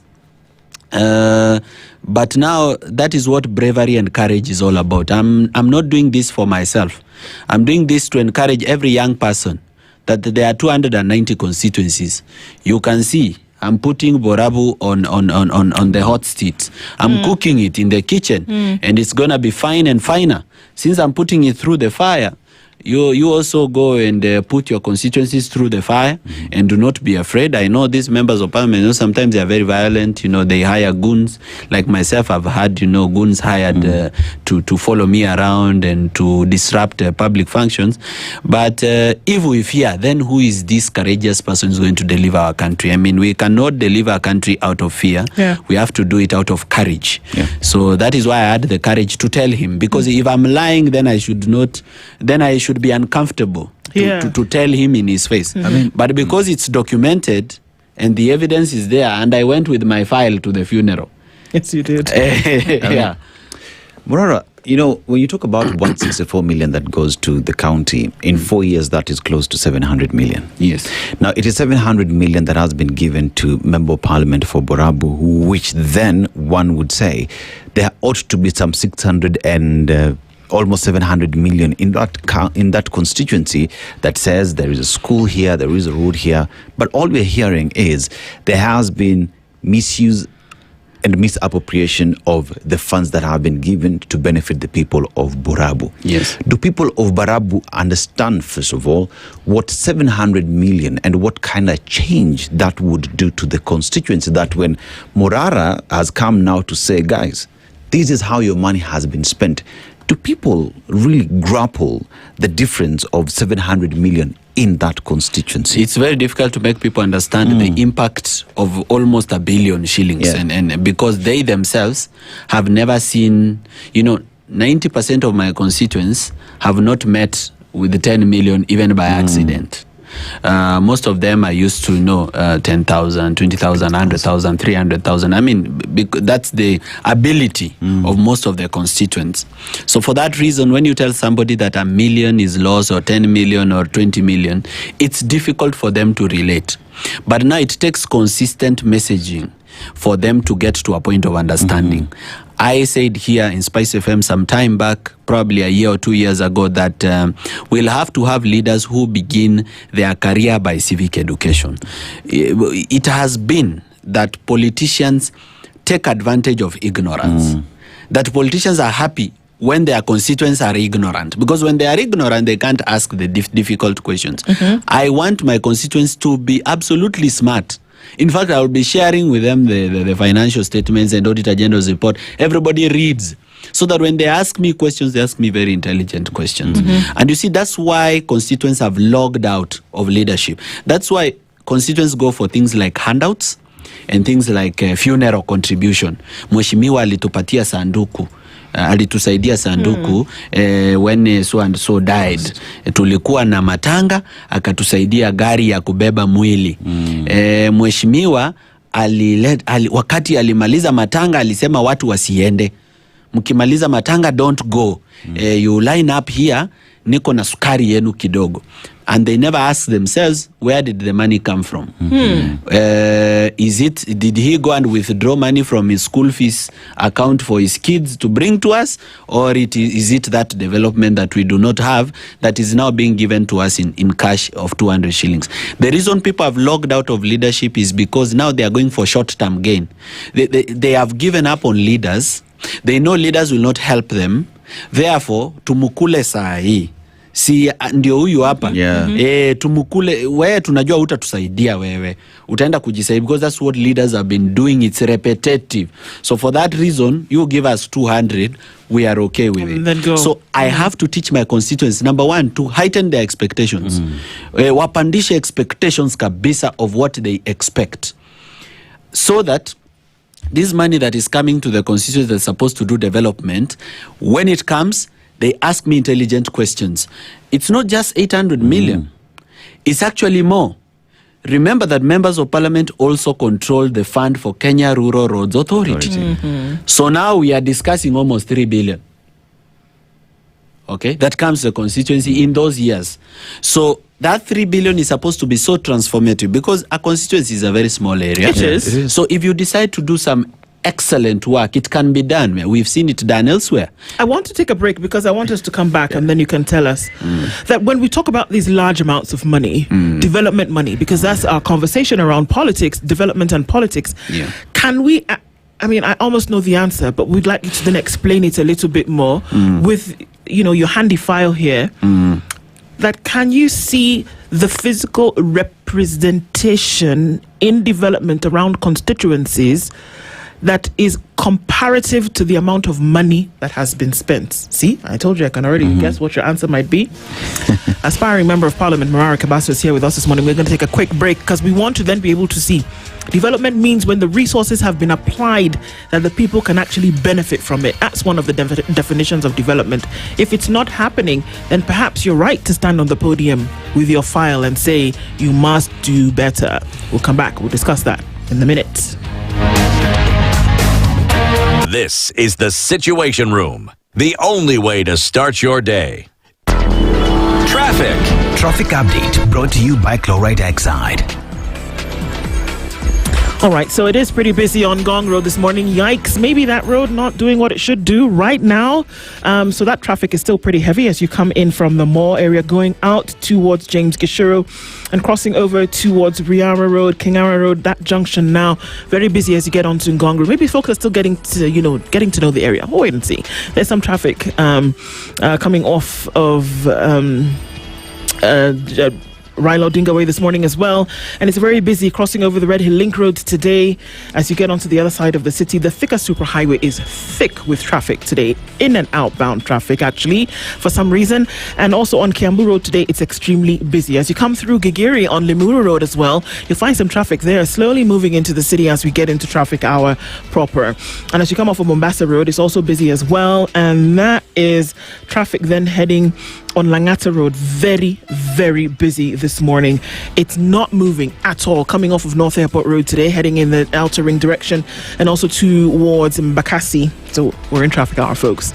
Let's keep things moving as much as we can. Or be patient while you have to sit through it. Let's talk SpiceFM KE on X, hashtag The Situation Room.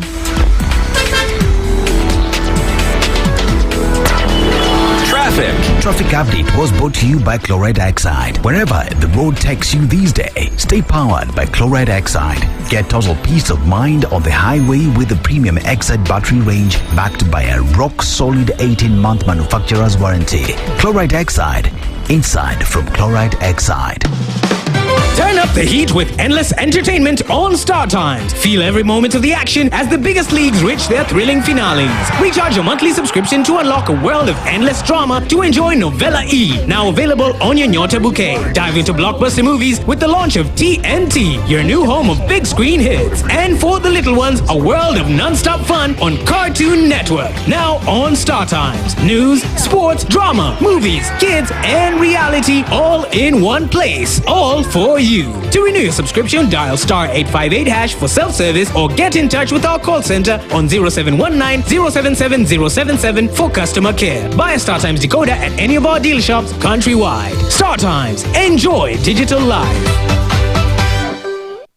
Yaya Sidewalk Sale is here. From 29th June to 5th July, enjoy up to 50% off on selected items at participating stores. Make your end-of-month budget go further with amazing deals on fashion, beauty, home essentials, electronics, and more.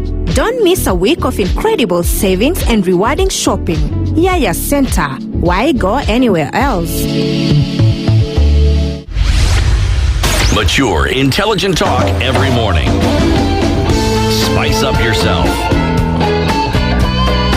Mornings done right. 94.4 Spice FM, Nairobi. We continue our conversation with Morara Kebaso this hour. And the question is, I mean, it seems as though it's a mathematical physics formula that's difficult to figure out. But I would imagine that if you had 100 million shillings, just 100 million, can you imagine that we say just 100 million as though it was nothing? But if you had 100 million shillings and you put it into a constituency, for example, and you spread it across different segments, the thought is that you would be able to see it. You would feel it, wouldn't you? Yes. That you fixed this here, you erected this here, you actually had physical things happening. If you put 100 million shillings into a constituency over a year, that at the end of that year, like we're starting one now tomorrow, you would be able to see. I can even give you a live example. Please do. The constituents of Borabu constituency mostly are farmers. And they are lucky that they have larger tracts of land because Borabu used to be a white island. So it then became a settlement scheme. So the land has not been subdivided to very small chunks as it is in elsewhere in Kisii. So because of having larger land, they are dairy farmers and they also farm a lot. So let's assume you want to put 150 million into proper use. Now, to set up a milk cooler costs about 15 million shillings. Okay. That is buying the cooling tank, the receiving tank, the maybe whatever is going to generate power, if it's a boiler, if it's solar, and whatever is going to pump water from the borehole, drilling a borehole, buying the land, doing a perimeter wall, a gate, and putting all these facilities in place. Just a milk cooler. Because one of the biggest problems that milk farmers in Borabu have is that their milk goes bad if they don't sell it quickly. And they don't have a fridge or a freezer at home. So the moment they've milked the cow, within the next 1 hour or 2 hours, the milk must be somewhere cooling. Okay. Otherwise, it will degrade in value and then they will lose it. So for that reason, if Borabu has 4 wards. If you decide to do milk coolers in 4 wards, that would be 15 million times 4. That is 60 million only. Now, what will this 60 million do? Right now, the people of Borabu are selling milk at 35 shillings per litre to brokers. The brokers are buying at 35 shillings per litre because if you don't sell to them, the milk will go bad. Right. But look at how much we are buying milk at the shop, because this is still the milk that ends up in our packets. in the milk packets. We are buying milk at 60 shillings for half a litre and 120 shillings for a litre. So from 35 shillings to 120 shillings, let's look at the cost. 35 shillings, you add maybe 5 shillings for transportation and maybe pasteurization. Then you add another 5 shillings now for for administrative costs and maybe packaging. Because when you buy a roll of paper for pouch packaging machine, you buy many pieces from China, it's going to cost you maybe 2, 3, 4 shillings to pack 1 packet of milk. So your end cost per packet, transporting, pasteurizing it and packing it is around 45 shillings. Then they are selling what the end manufacturing cost is 45 bob, but they are selling it at how much? At 120 with very little benefit to the farmer.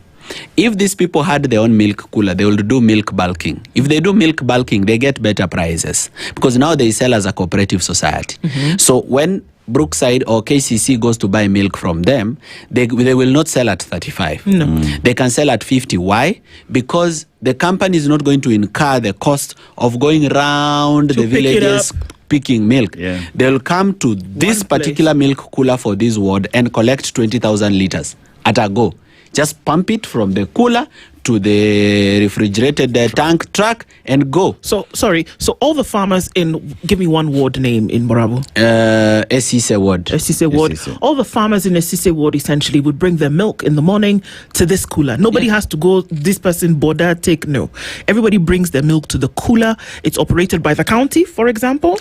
We put it in the hands of the community. The community. We say these people of SEC, you're going to have a cooperative society. Got it. All milk farmers are going to be members of the cooperative society. And we can sell to and one then company. You will choose your own leadership that will manage the cooperative society, and you can change leadership every year. Got it. Now, this cooperative society is the one that will run this thing. Now, they will take maybe 50 cents from every liter for administrative costs and for growing the cooperative society. Yeah. Then from there, let them manage and bulk the milk. That's eradication of poverty. Yes. When I was growing up, my grandfather Kebaso, the late, may his soul rest in peace, we used to milk up to 100 liters a day of milk. 50 liters in the morning and 50 liters in the evening from my grandfather's cow. Right now, we only have 3 cows. Why? Because 1, diseases. 2, milk stopped being beneficial to farmers. 3, theft of cows. Yeah. It is one of the biggest problem in Borabu. Because Borabu, what we have is cattle theft. It's not cattle rustling. It's cattle theft by thieves, which was not there when Dr. Fred Matiang'i became the CS Interior. Because he comes from my constituency. I'm his member of parliament. I'm his acting member of parliament. Okay. Yeah? You put yourself there. No, but I have volunteered for the job, and sometimes the best way, let all the youth know that the best way to get a job is to volunteer for it. So I volunteered for the job. So since it comes from my constituency, there was no such problems as it is now. So what has changed since then to date is leadership. The only thing that has changed is leadership. The people are the same. The cows are there, the homes are there, nothing has changed. The sun still rises up in the morning and sets at night. Night is night and day is day. But what has changed? Leadership. There is nobody first who is putting the community together to say, how will we share information and ensure that anybody who is strange among us is known? Because there's no thief who comes from very far in Bomet to come and steal in a home that he doesn't know, a cow that he doesn't know, and pass a road that he doesn't know. It's coordinated by locals. And the only way to deal with locals who are coordinating theft of property is to have a community coordination that then works with authorities. Now, the authorities, the police who are there, what are they doing? Because we have an anti-stock theft unit in Memisi, another one in Kebuse, and other places. They are not doing their work. Even the county security committee is not doing their work. But what is the member of parliament doing? So that now you understand why Morara is the acting member of parliament. The member of parliament spent 1,800,000 to buy torches, gumboots, and jackets for his constituents to chase the thieves at night. Stop it. I mean, really? It's ridiculous. These are thieves that are armed. Some have rented guns. Some have arrows. You're not going to chase them with a torch. And why should they elect a leader for a leader to bring them a torch and a gumbo to chase thieves? There is a constituency development fund committee that sits down to approve payments that will be spent of the NGCDF money. Yes. So the member of parliament doesn't have carte blanche over how this money will be spent. He doesn't alone. However, then the people who are agreeing for this money to be spent on something ridiculous like torches and gumboots to chase cattle thieves also then are complicit here, wouldn't you say? That is very true. Because the NGCDF, these are the key if it was come down to accountability, they would be number one, because they are the ones who are charged with that responsibility. Okay, but of course the person who has put them there is the member of parliament. He is the one who has put them there, and he puts the people that have experience in theft. So he does not put people who do not have experience. Like now, the person who's been put in charge is somebody with a wealth of experience of how corruption should work. He was a former councillor, so he understands how these things should be packaged. And unfortunately, he is also a contractor through Blue Tosha Company Limited. He gets the work from this Blue Tosha, okay. Yeah, he is the director of Blue Tosha, and Blue Tosha is here receiving money from CDF. And all of these things are in this all these things are documented, they are actual, they are in the reports. So I don't even know why. I think people become overconfident as they steal with the time. In the beginning, they are very careful. Then with first year, second year, third year, nobody's asking, nobody's following up, nobody even bothers to check the paper, so they're like, hiyo kampuni wakatujata jina yangu. I mean, Morara, I want to look at a situation where seemingly poverty is being weaponized to continue disenfranchising people. Why do I say that? Because like you've said, at the time when Fred Matiang'i was the CS Interior, there were no theft in the constituency. That today, you'd be given a torch to go take care of the thieves on your own. That today we will bring a plastic container, water container at 500,000 and no one is going to ask about it. So it's a question of perpetual poverty to the people so that people continue looking at the 200 bob instead of changing things, empowering people so that poverty no longer exists, because you remove poverty and people no longer need you to come with your 200 bob. But I might as well leave you being poor so that when I come with 200 bob, you run to Mtukufu. Yes. Poverty is how people become 2-term, 3-term, 4-term, and 5-term. Okay. Poverty is the way to becoming 2-term, 3-term, 4 by doing nothing. Okay? I mean, so people don't have to be developmental. Somebody has been an MP somewhere for 10 years, 15 years, 20 years, and they've done nothing. But they are elected back to back because they've weaponized poverty. They know how to make people poor and then give them very little so that the poor people are very grateful. So the weaponization of poverty is something that has to come to an end. And I want to call upon leaders that come from Borabu constituency. I am lucky to be the member of parliament of 90% of the Gusii elite. The elite of the MP, the elite of Kisii land live in Borabu. The chair central bank, Mohamed Nyaoga, I comes from my constituency. Borabu is my voter, is my resident. The control of budget, Margaret Nyakango, comes from Borabu. She's my resident, she's my voter. Dr. Fred Matiang'i comes from Borabu. Resident, voter, and most popular leader from that region. Professor Sam Njeri comes from Borabu constituency. The governor of Kisii comes from Borabu constituency, which is in Nyamira County. The governor of Nyamira is in Borabu constituency. And the former governor of Borabu, the former governor of Kisii is also in Borabu. The Solicitor General, Ken Ogeto, was the Solicitor General. He is in Borabu. The CEO of Stanbic Bank, Joshua Ogara, he is in Borabu. The Chair Geothermal Development Corporation, he is in Borabu. All this, the Gusii elite, like most of the elite, 90% that you know from Gusii region, they live in Borabu constituency. So what impact should that have? It should have impact because, one, some of those homes are protected by GSU. I mean, these are state officers. Most of their homes are protected by GSU. Why should I have a security problem? Number two, they have the political networks that I need to fix the problem. It means if I walk into the office, I'm not just walking in as some random citizen. I'm also walking in as a neighbor. Hey, pale nyumbani. So if I come to you and say, could you please make a phone call to the Deputy Inspector General and inform them that we need additional police officers at Memisi Anti-Stock Theft Unit. We only have maybe 7. We want 12 so as to add the numbers. This person has more influence than myself to make that phone call and it happens. So we have to tap into that influence that these people have. That forward-looking leader would look at the already existing resources through its people to then open up even further development, because you talk about the governors of central bank, you talk about individuals in the banking sector.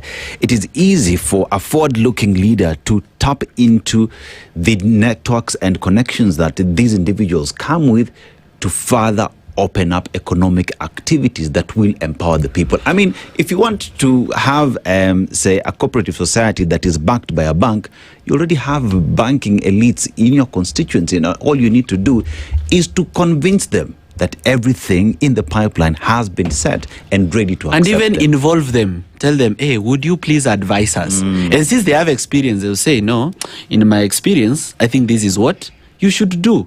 And some of these people who are corporate leaders also, they have CSR projects in their in those corporate entities. So they can, if they throw one project my way, it's not so bad. They can help with a thing or two. Yeah.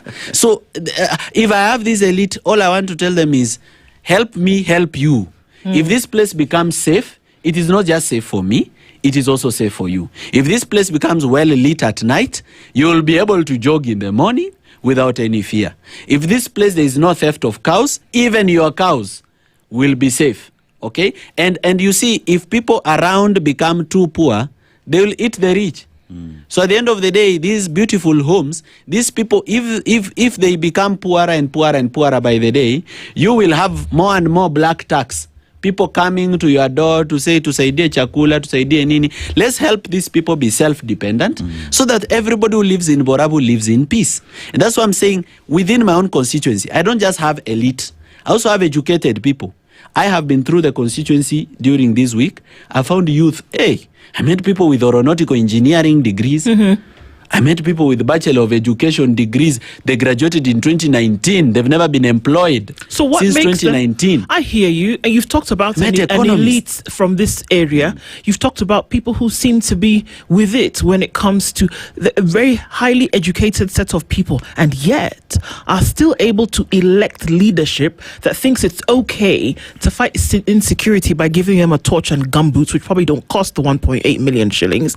And the people who continue to be rendered in poverty. Why is that decision being made if there seems to be an understanding about what needs to happen in societies and communities? Okay, first, the elite are the minority. Okay. They are not the majority. But secondly, they've logged out of the politics of the region. They are also as disappointed as any other resident. I have received calls from a number of them. I don't have their permission to mention them, but they've told me, Kijana kanyaga mafuta. Help us.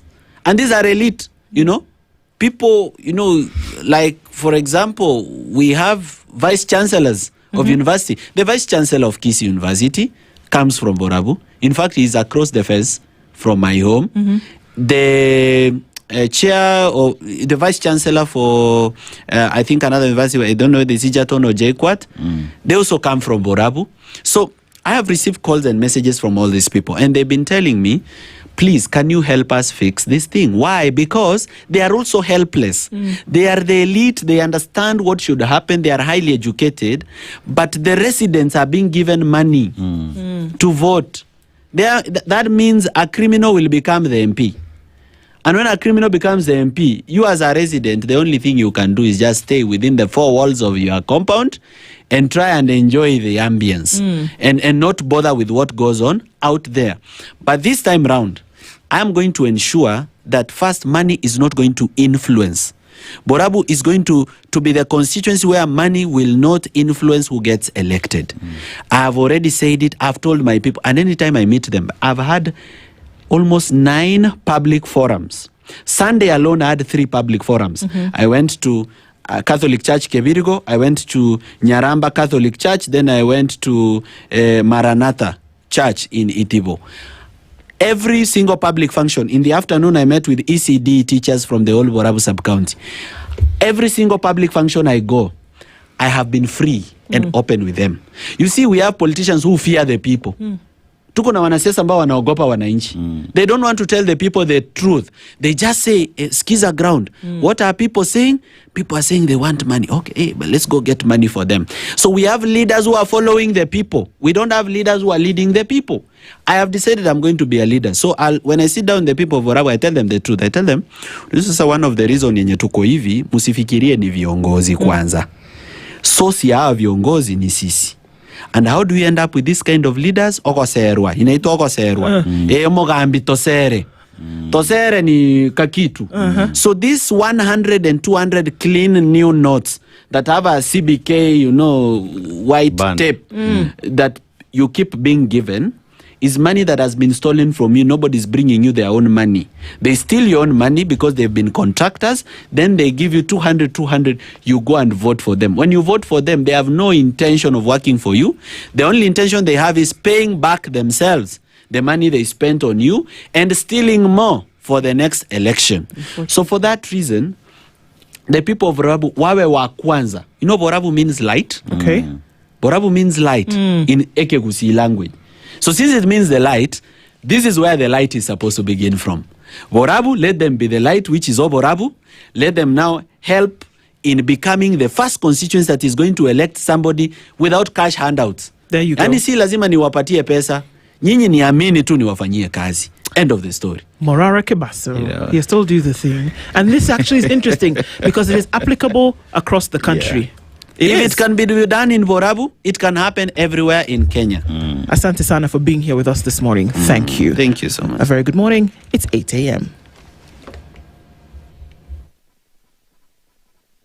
The latest news from around the world. 94.4 Spice FM.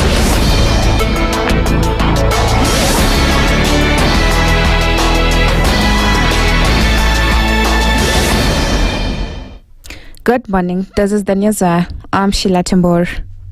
Utumishi Girls Academy in Nakuru County will reopen in phases from Thursday following consultation between parents, school leaders and education officials after the dormitory fire that claimed the lives of 16 students. Form 4 students will report on Thursday while the remaining learners will return next Monday. The meeting agreed on measures to ease dormitory congestion, improve safety standards and enhance water supply. Parents also called for the immediate use of unaffected dormitories and gave the government 1 month to begin construction of a new dormitory. The dorms that were not affected by the fire, kuna zile ambazo zitatumika for purposes ya accommodation ya wasichana wetu, na kuna tents ambazo naona tumepatiwa na National Police pale zinatengenezwa ili ziweze accommodate some of the students. Tunawapatia mpaka August. Kama August the government haitafanya anything, sisi wazazi tutajisaidia because hatuwezi ona government yenye inatengeneza stadium ya Wajir ya 500 million na only 2 months, lakini watoto hapa wamekufia hapa, hatuna dom, wametuletea whatever wametuletea ambazo ni mattresses na hizi vitu, wameshindwa kutupatia even hata 30 million tu ya kusaidia watoto wetu wakae kwa dom. Rift Valley Regional Director of Education James Indimuli said the Ministry of Education has appointed a new principal to help restore stability at the school, expressing confidence in a smooth transition. There shouldn't be anything straining the relation between the teachers and the admin and the students. The TSC post professionally qualified people to schools. She's a new principal. She's coming from a school just like this one. I don't foresee any trouble. Actually, the other principal who left has not done anything to incite the ones she has left behind or anything. We believe that it will be a smooth takeover. A Nairobi court has released Ezekiel Nzioki, popularly known as Mr. Speaker Sir, on a personal bond of 100,000 shillings after he was charged over the 25th June 2024 anti-government protest. Nzioki faces charges of unlawfully entering parliament buildings and malicious damage to property.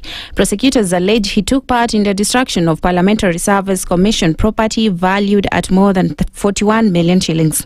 You are against the principles of Parliament, without lawful authority, and in contravention of Section 5 of the Parliamentary Powers and Privilege Act, laws of Kenya. True or not true? False. His lawyer, Embakasi East MP Babu Owino, told the court the prosecution did not oppose the bail application, arguing that a higher bond will violate his client's constitutional rights. A grant of bail is not a backdoor denial of liberty. I was there until the last person got out of Parliament, Your Honor. I did see this character within the presence of Parliament. And Your Honor, today we are not trying these charges. These allegations will await trial, Your Honor.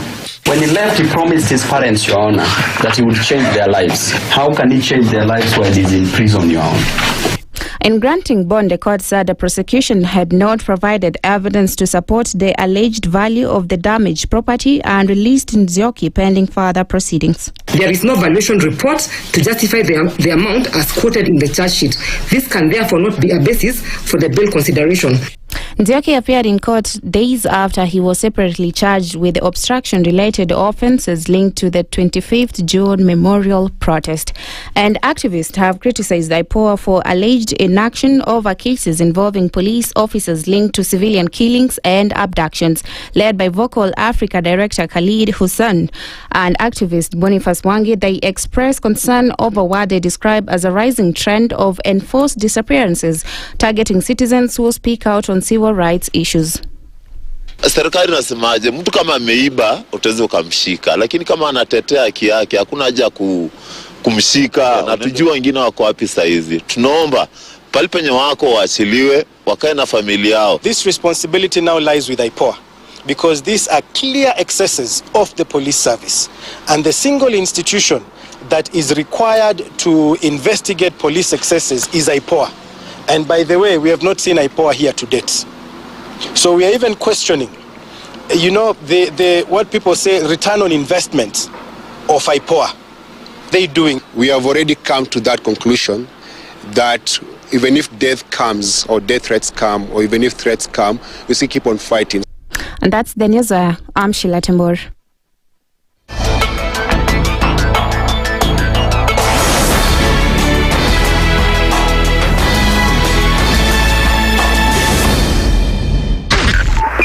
.5 Spice FM, Kisumu. The following takes place from 6 a.m. to 10 a.m. every weekday on Spice FM.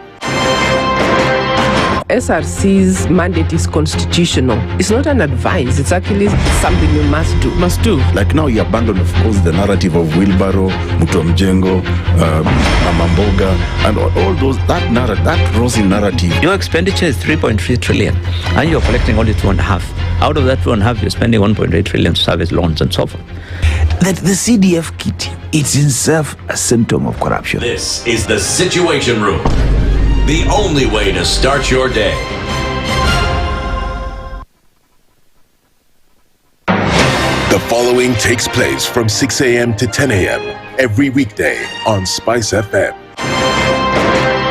Baba should disown these experts and they say they went there on the, because he keep on telling us that these experts you came from Dubai and you found them there already at State House looking for jobs. Government has to has to introduce austerity measures. It's something that this government and the previous ones have not been able to do in this country. We've talked about it so many times. And really, I think you have seen the modus operandi of William Samoei Ruto since he came in.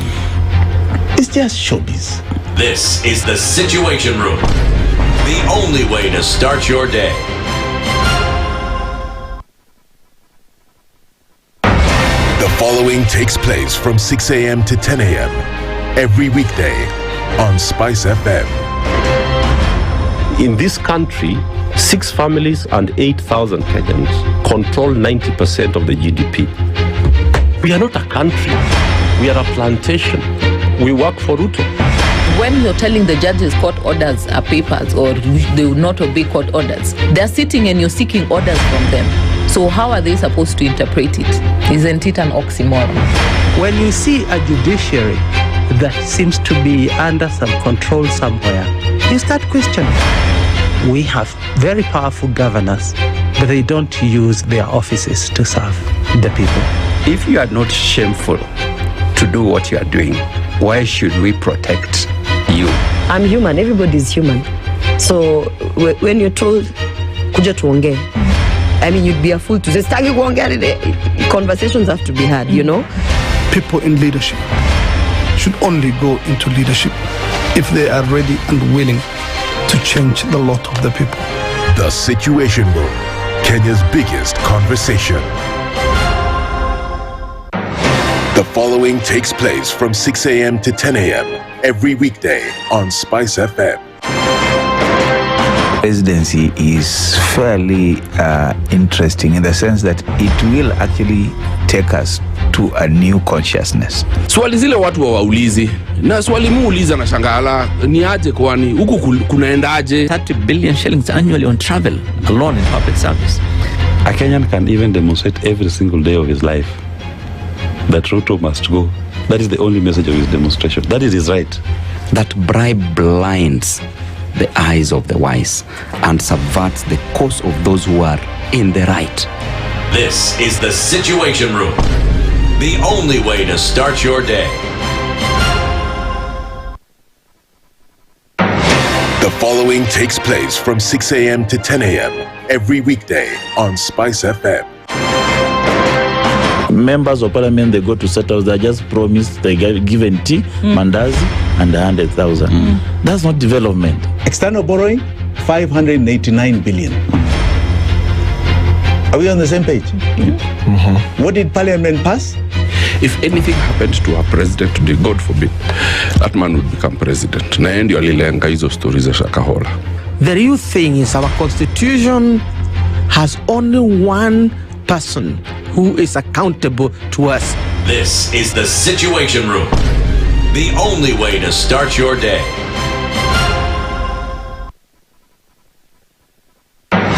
The following takes place from 6 a.m. to 10 a.m. every weekday on SpiceFM. We look at the utterances of leaders who are aligned to broad-based, who were initially in ODM. We thought they stand for something. Now they've been exposed. Because we are a third world country, we are poor. And not because we don't have resources, but we have been robbed senseless. Look at the wasteful expenditure. Look at how large government lives. And we've said this is something that can be controlled. It happens in many other countries. Internally, we used to stand and tell him, boss, hii kitu ni mbaya. And you'd say, now he doesn't let me tell you, you saw the other parliamentary group meeting. People went there, sat, listened, looked at him. There was no plenary, left. The Situation Room, Kenya's biggest conversation. Mature, intelligent talk every morning. Spice up yourself.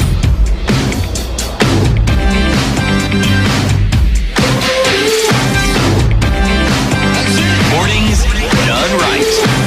94.4 Spice FM, Nairobi. A very good morning to you at 12 minutes after 8 o'clock and into the third hour of Kenya's biggest conversation on this Tuesday, the 30th of June. This is your last stab at the sixth month of the year, and Kenya gets into a new financial year, 2026-2027, as from tomorrow. Yes. The 1st of July. You're going to be powered up to get in through the rest of the year, and Dennis Aseto is telling us how. Yes, remember, we are navigating a very complex system as we speak at the moment, right?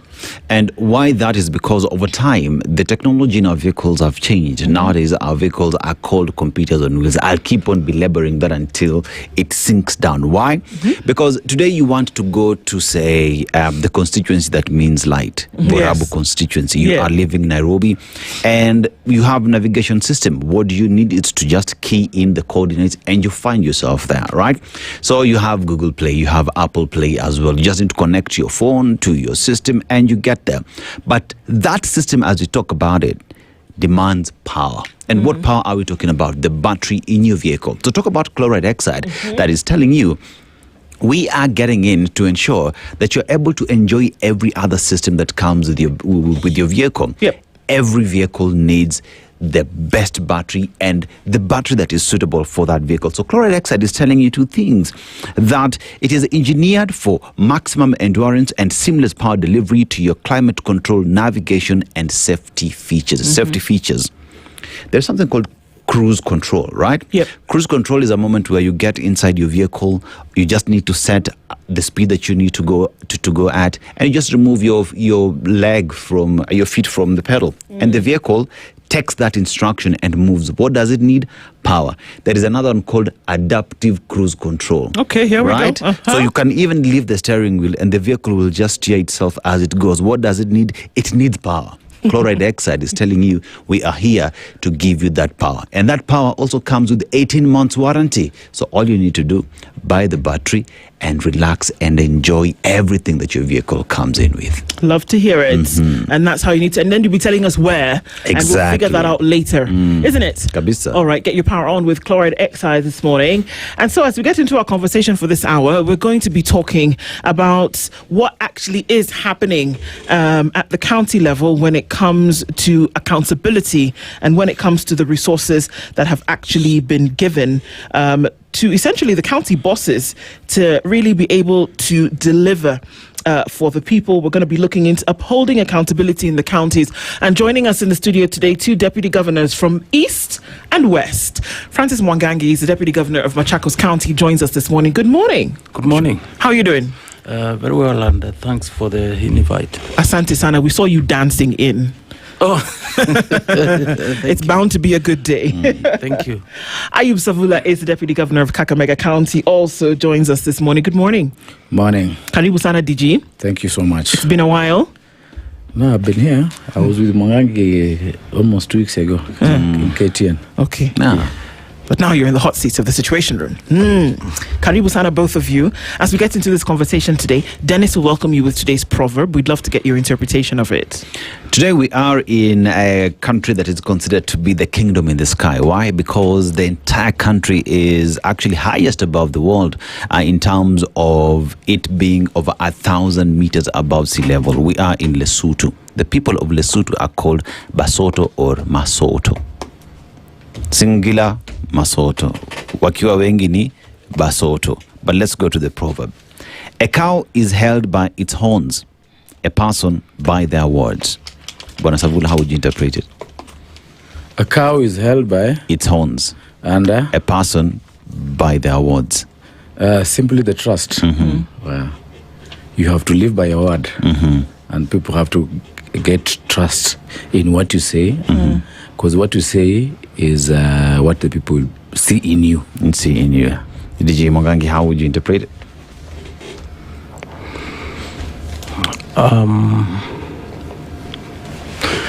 There is also something else from where I come from. Tunasema mtu ne watu.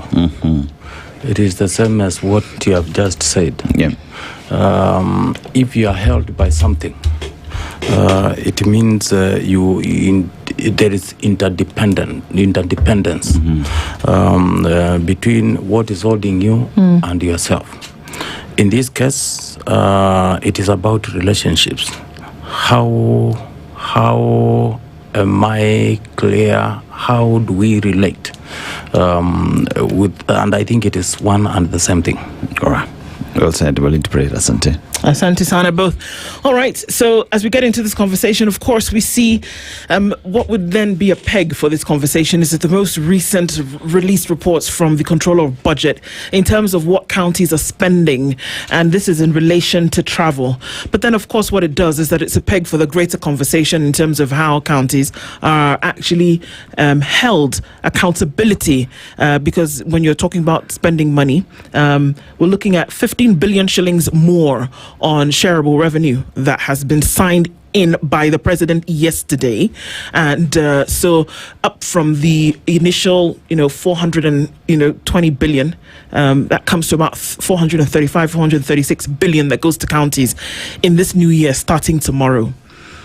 How can counties be sure, and we're talking about the people, be sure that the funds that are going to counties are actually doing what they're meant to do? Right now, recurrent expenditure, which is salaries and such, the average is at 42%. The law says 35%.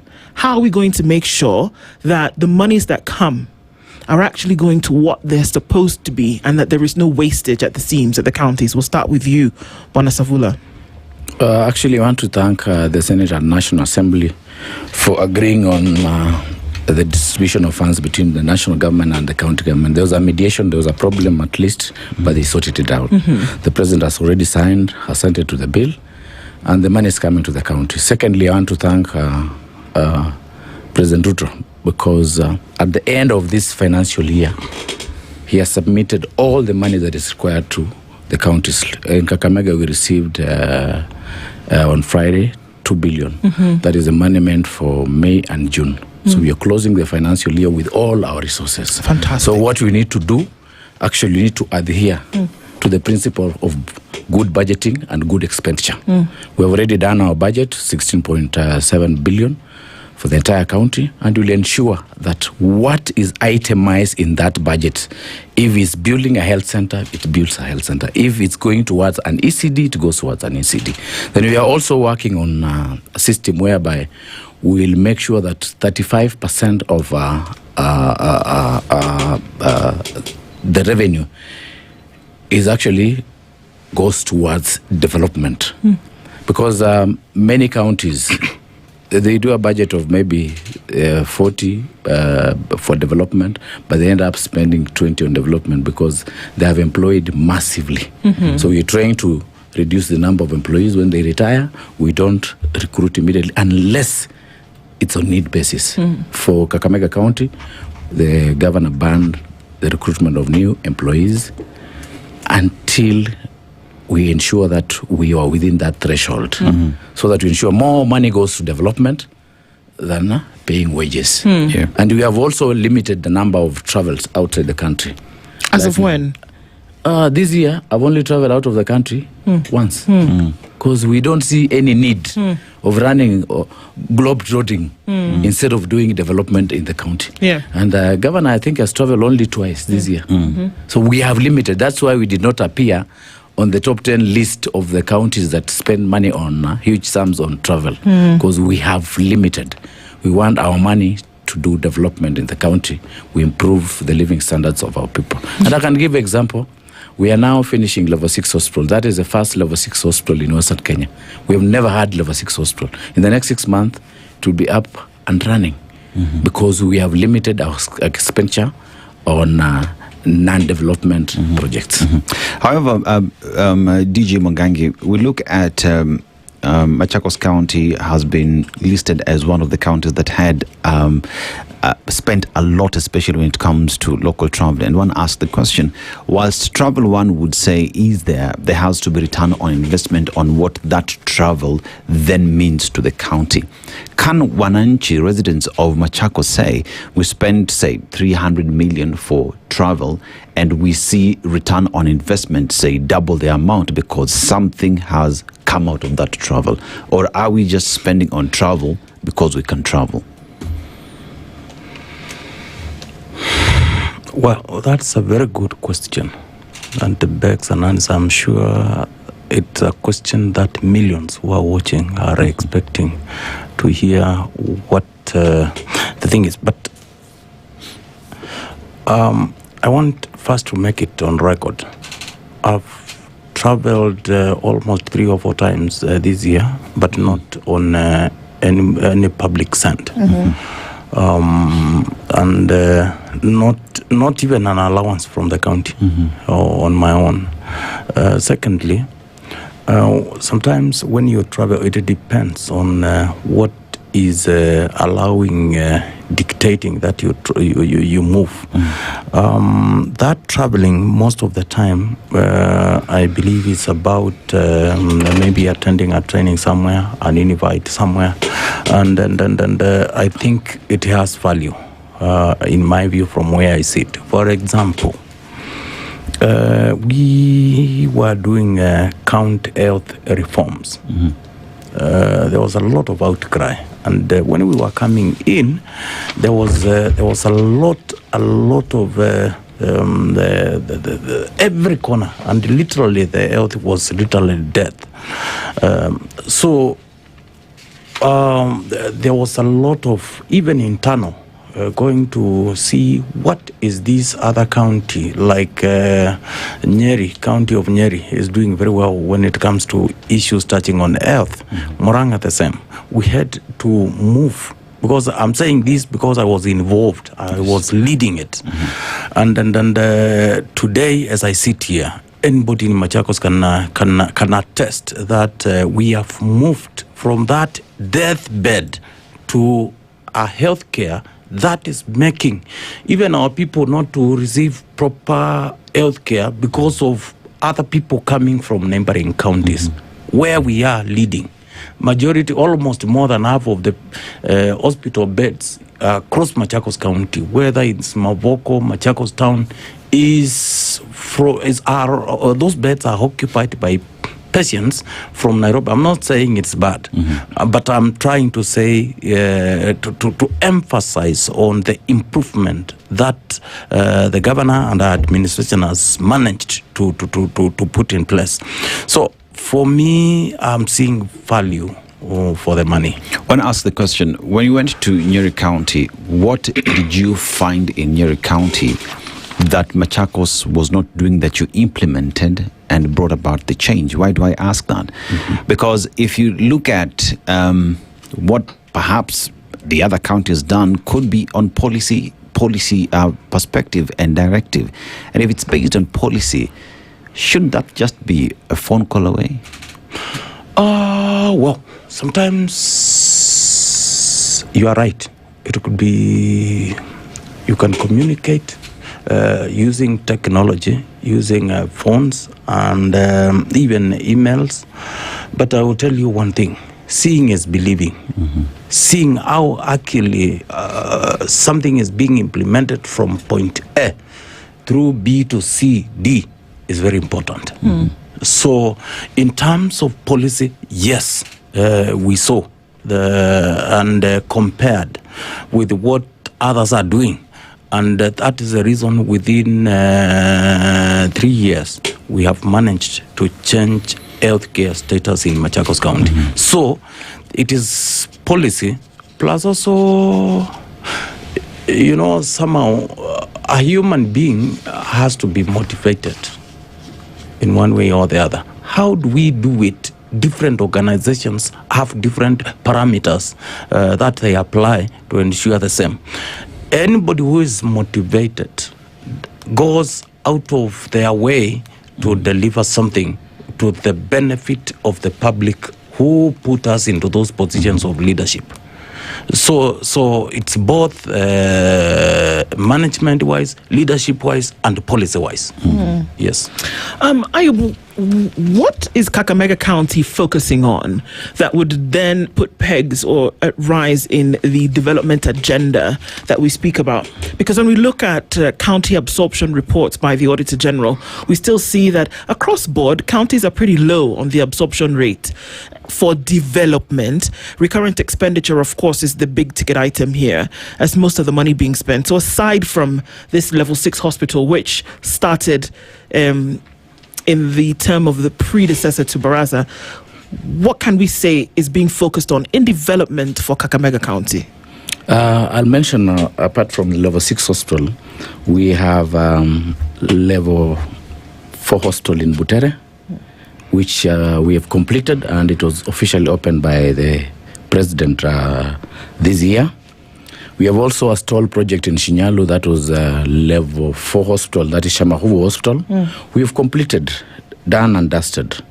We have a tarmac road from Lumakanda to my home Manyonyi up to Pantrepa. It's 90% done, and we have spent almost 780 million. County funds? County funds. Okay. Yeah. We have a tarmac road from Mumias West through Navaholo up to Harambe. It's ongoing now, but using the county, the county funds. We have expansion of Etenje dispensary in Etenje called Luhongo, which had collapsed, but now we are redoing it. We've done several wards, maternity wards, and all our level 4 hospitals across the county. We have done now more than 66 ECD centers. More are complete, and we're continuing doing more. We have done 102 markets within the county, including those ones which had stalled. We are also finishing Buhungu Stadium, and by next year we'll be ready to host international matches. Yeah. Kakamega, under the leadership of Wycliffe Oparanya, is said to have been one of the most progressive counties in the country, and there are a number of projects that he started. How many of those projects would have been completed now under Barasa and your term? That's what you're saying. We are completing the ones that he began. Yes, Buhungu Stadium. Stalled, level 6 hospital stalled, Butere hospital we have already completed. And the law says that when you take over the office, you complete the projects that have been done by your previous government before you begin the new ones. That is what the law says. Irrespective of your political differences, you have to follow what the law says. So you cannot just start new projects before you complete this one. The tarmac I've talked about, those are new projects. So we are completing the old projects, stalled projects, and doing new projects. We have done an industrial park in Likuyani. The national government has contributed 250 million. We have contributed 250 million. It's ongoing. That's a new project. In Lugari constituency, I've talked about the tarmac road.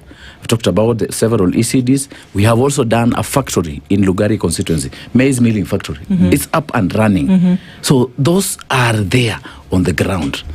In Malava, we are completing the dairy project that was initiated by Oparanya. And I've told you, I was just, last week I was in Zambia.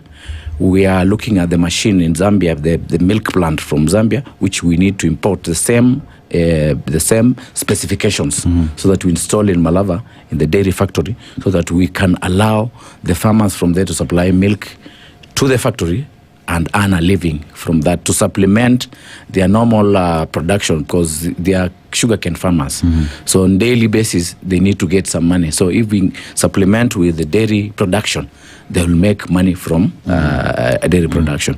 We have already established 3 new municipalities: Butere municipality, we have established Malava University municipality, and we're also doing Matunda municipality. That is just to ensure that we boost on an own source revenue so that we can invest in those towns and expand them. So everything we are doing, we work through a budget that is focused more on development than travel or salary expenses. We are trying to minimize recurrent budget and increase on the development budget. Okay, let's take a break at this point, because we want to come back and ask then, how do you make sure, absolutely sure, that every cent that is supposed to go towards devolution development projects actually goes toward it? And what are we doing to tighten the screws and essentially eliminate corruption from the counties? Because we know it exists. 2 deputy governors are here with us this morning. Francis Mwangangi as well as Ayub Savula here with us in the studio. We'll take a break. I want you to hold that thought, DG, if you can. We'll be back after this. This is the Situation Room, the only way to start your day. Traffic. Traffic update brought to you by Chloride Oxide. Still really busy in the city this morning. There is a lot of traffic coming off of Mombasa Road this morning, coming in well before that next gen junction, leading you all the way out past Capital Centre through towards Uhuru Highway. So that's one for the money today, because it's crossing over well past Uhuru Park and then finding its way out towards University roundabout. So that is very, very busy this morning. There's also traffic coming off of Cabanas, in and outbound traffic right around Embakasi, and we're going to see a lot of that still at this hour. Let's take a quick look at Ngong Road. Ooh, yikes, doesn't look too pretty. There's traffic coming in from Naivasha Road, touching on Riara Road, Kingara Road, and then going down Ngong Road itself. And the traffic that has started to pile up along Langata Road today is not fun. Some of that is spilling over towards Raila Odinga Way, and there is still traffic that's coming off of Lavington, Zima Springs, through towards James Gishuru. Everywhere you look today, there is traffic. Limuru Road, Lower Kabete, out towards in from Spring Valley. And that continues this morning also on Limuru Road. We are in traffic hour proper. We know that kids are going back to school as well today. Keeping an eye on all of this, we'll talk SpiceFM KE on X, hashtag The Situation Room. Traffic update was brought to you by Chloride Oxide. Wherever the road takes you these days, stay powered by Chloride Oxide. Get total peace of mind on the highway with the premium Oxide battery range, backed by a rock-solid 18-month manufacturer's warranty. Chloride Oxide, inside from Chloride Oxide. Mature, intelligent talk every morning. Spice up yourself. Mornings done right. 94.4 Spice FM, Nairobi. At 26 minutes to 9 o'clock, our conversations continue this morning. I know Dennis has a question, and I know that DG Mwangangi had something to say. Yes. Interestingly enough, Savula, in a bit, folks from Kakamega are telling us that the situation is different. We'll get back to that in just a bit. DG Mwangangi. I think we should have started by... because today is a question of public accountability. Yes. To me, I think anyone who is handling any public affair must and should be held to account. We should have started by wishing well those who are recovering as a result of abduction. Alex Kiprotich, a city official of this media group being part of the part of that group, and that is something being done by this government. So I think as part of the accountability, it's something that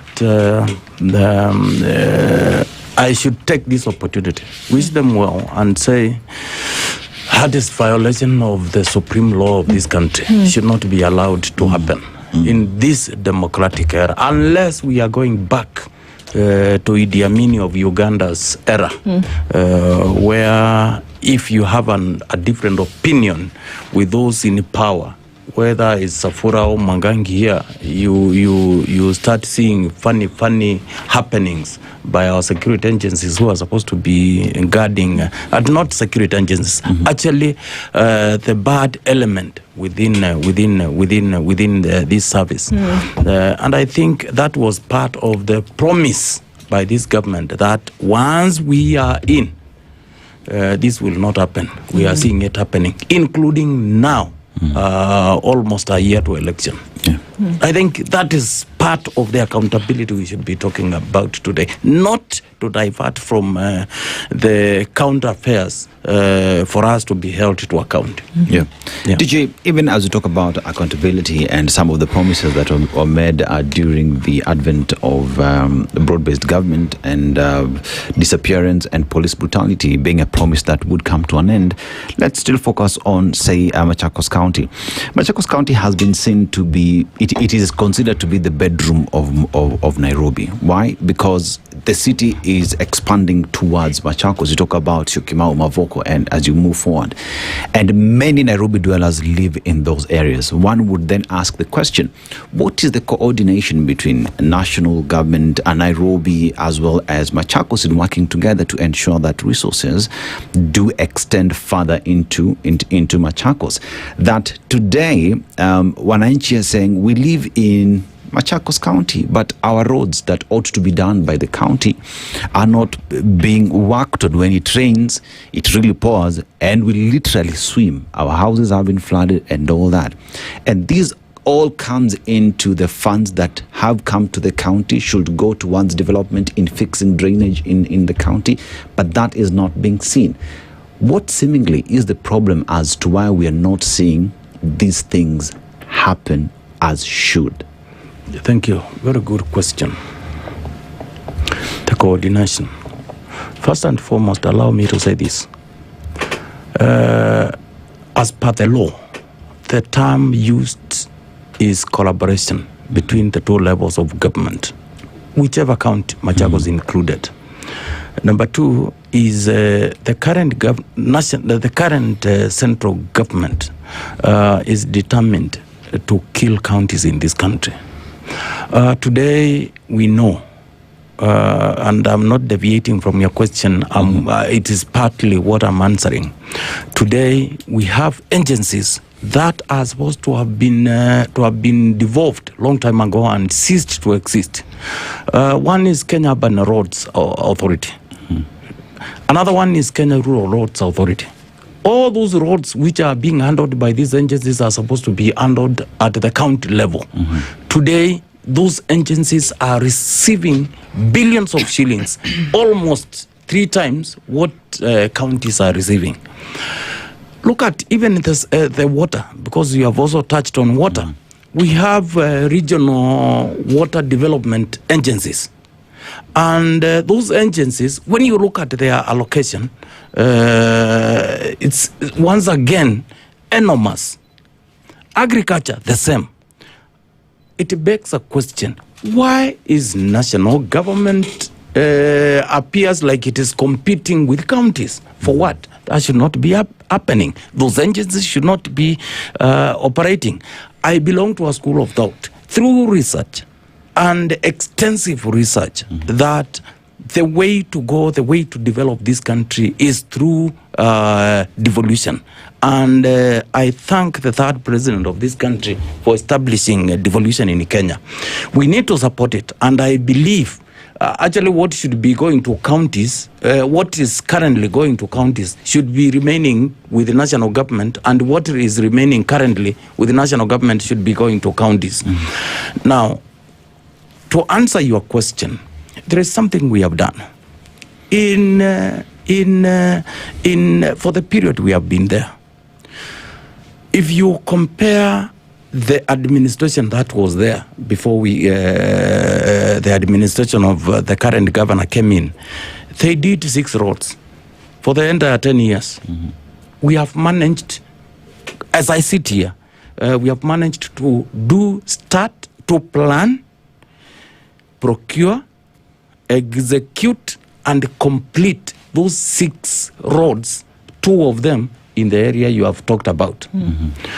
The famous road in Syokimau that has been bringing trouble to the people around that area is by Kura. They started it almost 3 years ago. They have never completed. Which road is this? Sorry? Which road is this? The road leading to Syokimau. It starts here at there is a supermarket here entering all the way to. It's Airport Road. Yes, yes. It almost 3 years ago. The Kura started that road, and whenever there are some demonstrations and some chaos, they come. They say we have now come. And it ends there. What is the responsibility of the county? What is the responsibility of the county in a road that is in the county that is bringing problem to the residents of the county in ensuring that that road is actually done? Or do you just sit and say, that is Kura's job, we will just sit pretty and wait? We can remind them, one. Have you? We can write to them. We can urge them to do it. And we can only do a first aid using our county equipment, but we cannot procure. We cannot. The law prohibits us from, for example, saying we are going to tarmac that road.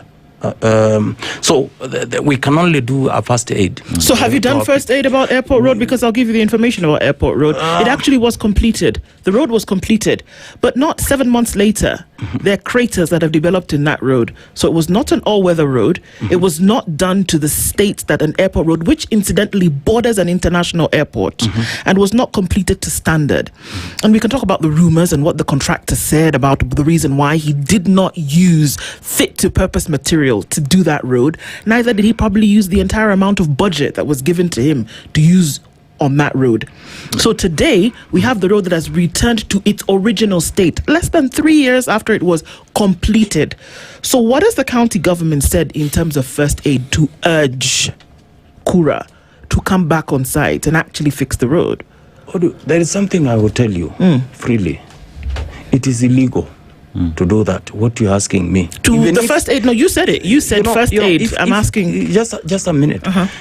The first aid I'm saying, actually, it is something in formal arrangement.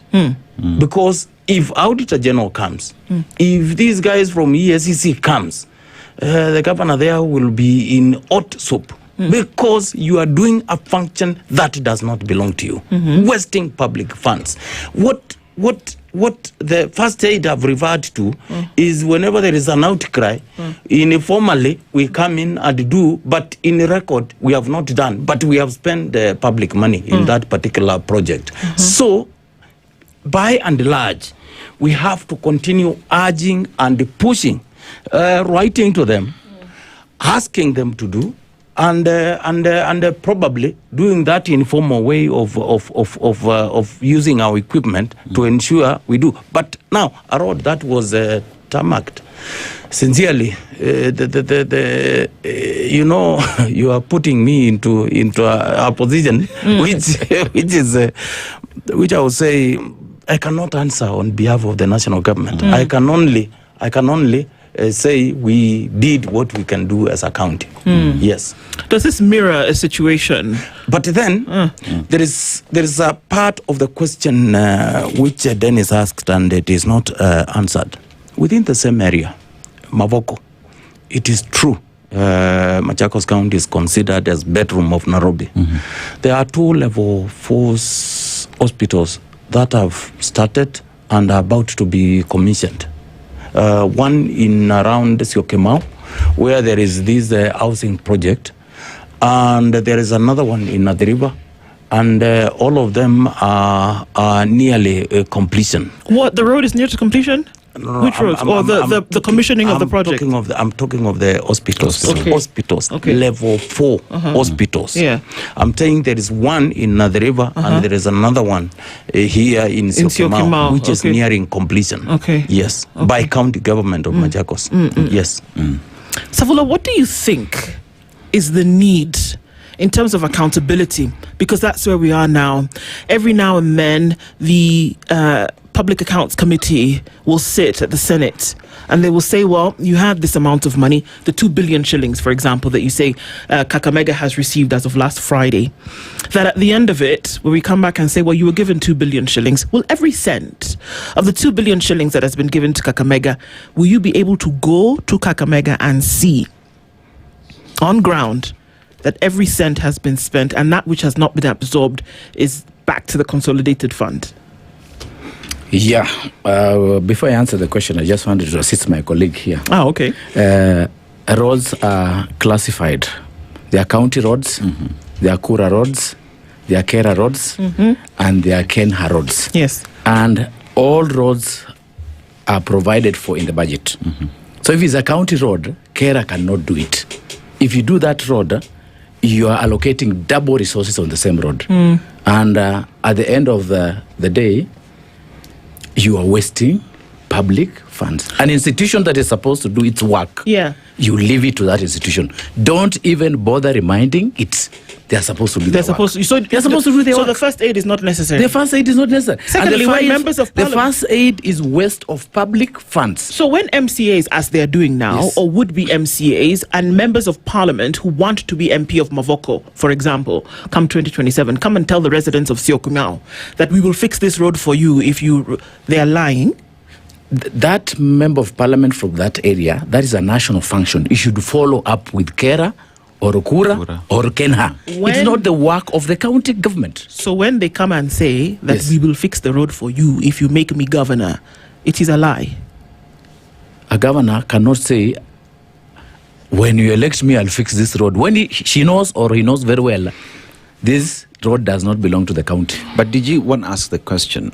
Even, you see, these roads that you talk about, right, as much as it's Kenha, it's Kura, it's Kera, they belong within our counties. And my question is... When there is no budget for that road... Allow me to finish. Yes. My question is, as an administration that is in charge of the county, this road is in your county. As much as we know resources are budgeted for or belong to a different agency, what is the responsibility of the county government in pushing and making sure that the people of that county get the best value and access to resources that they do deserve? Do we just fold our hands and say, because these governments ought to be working together? We have intergovernmental relations committee. If Kura feels they don't have enough budget for this road, they will ask the county, come in. Then we have to put that money in the budget. It's not like it's money from our pocket, you just throw it there. We have had similar problems in Kakamega County. Yes. Like there's a national road from Shianda to Navaholo. Occasionally, it is terrible. It's not motorable. So what we normally do, we cannot allocate county funds on that road because we will be wasting public funds and we'll be attracting EACC for investigation. So we do CSR. We go and sit with Mumia Sugar Company because it's the sugar belt. We ask Mumia Sugar Company, through your corporate social responsibility, assist us to do this road. We have other roads. We go to West Kenya Sugar Company, tell them assist us to do this road. We go to Butali Sugar Company. That's how you can do it. But just taking government money to do another function which is not in your budget, my friend, you'll end up in jail badly. Badly. So then how can you be sure that the money that you're actually given to do things in the county year on year is accounted for to the penny? They are devolved functions. And when you're doing a budget, you do a line budget. If you're going to buy like a fertilizer, for the last 3 years, we bought fertilizer worth 2.2 billion. You say we buy fertilizer worth 500 or 600 million this year, and we distribute that fertilizer free to the farmers. We have the stores, the records are in the stores. We have the tender document that was placed in the advertisement. The evaluation team evaluated.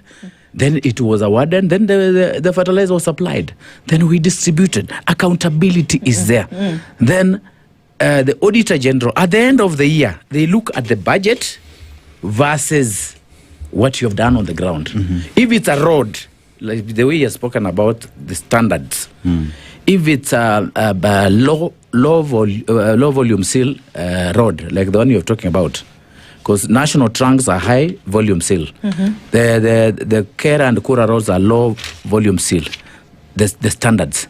Before the payments are done, engineers are supposed to go on the site and verify the amount of tarmac used, the sizes and everything before they do the final certificate. Do they? Before the payment. Do they? So if they paid and the road was substandard, anyone who was involved in that process must be arrested and arraigned in court. Are That's they? a waste of public funds. Are you? That is what the law says. Yes, but is it done? This It's is the done. problem. It has been done somewhere. Where have we seen that during- that before engineers? That before engineers go on the road, before engineers establish a project, they go and they measure. Yes. The tarmac in terms Yes. of its thickness. Yes. And if it has not reached standard, they Yes. say, hold up, we've not finished the road, let us increase.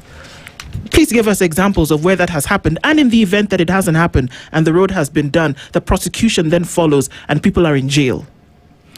You know, it's the work of the prosecutor. But I remember Moi's era. Yep. There was a PS called Akute. Okay. Akute. They did a substandard road, Tarobo Sirendu Road. Up to now, the road, the president came to relaunch the road, the tarmacking of the road. The president only fired them. But what should have happened?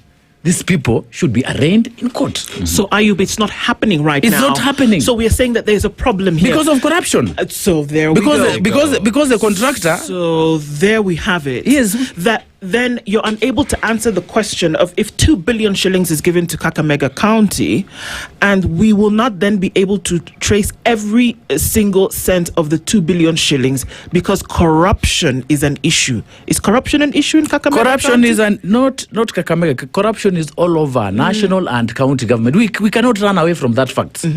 We need to put our heads together as leaders. How do we combat corruption? It's not an issue involving the governor or deputy or a chief officer. Anyone is enticed to sign a document without even going to the ground to see if the job has been done or completed. Because he wants to receive something small. And that is what we have to fight. Yes. So you because admit- you're wasting a lot of public funds. I'm shocked. You are saying a tarmac road here was done recently. Yes. And within a short period, it's wearing out. It is not wearing It is out, it supposed is to worn last out. certain number of years. Yeah. Yes. So what we're saying now then, and unfortunately this is an indictment on a county, it's an indictment on the entire country. Yes. If what we are saying is that people sit in offices, a site, the word itself invites the definition that a site manager is actually supposed to be on site to go and ensure that whatever you have on paper is actually It's the actually situation done on the ground. Yes. That doesn't happen. And people are sitting pretty in their offices. And we are here talking about the fact that devolution is working, people are doing their jobs, and that we're handling the development agenda of the counties. But it's not happening. The That sequence of corruption eve- is the cancer that is actually going to deconstruct devolution. Is that true? That is true. The sequence is this. After everything has been done and payment have been made, the auditor should raise the red flag. Once he raises the red flag, the matter goes to the Senate. The recommendation from the Senate to EACC or DCI should be implemented. But most of the recommendation from the National Assembly and from I've been in National Assembly for 10 years and Senate, they are overlooked. They just close the file and throw them there. Yes. By who? By the institution like EACC, like DCI, the institutions that are supposed to follow up. They just ignore the reports. That is why we formed another committee to ensure that when I was still in Parliament, to ensure that the implementation of those reports are done. They make a report. Oh, this governor is corrupt. He must be investigated further because Parliament cannot charge the governor, or Senate cannot take the governor to court over corruption. The reports are submitted to EACC or DCI, depending on the level of investigation that is required. Further investigation, and that institution is supposed now to forward the file to DPP. Then DPP will charge the culprit responsible. So the level of implementation of parliamentary reports is what brings issues here. I want to bring in DG Mungai even as you respond to that. And the question here then for me is, in terms of quality assurance and standards that we have put ourselves, in terms of development that we give to the people. Like, for instance, I remember the time when your predecessor was constructing roads in record time. I remember, I don't know what road was that. And immediately after, that road was dilapidated. Today we're talking about the road in Airport Road as well, where today it is a road that is good enough for Rhino Charge, the sport, And one asks the question, where we sit today, whether it's county or national government, in terms of our quality assurance and standard that we have set for ourselves as wananchi, that this is the standard we hold ourselves up to. Do we meet that? And if we do not, is it because corruption is a reality that is making even the site engineers and the project managers to cut corners because they don't have sufficient funds to deliver the very best as prescribed by the law? Dennis, I sympathize with you.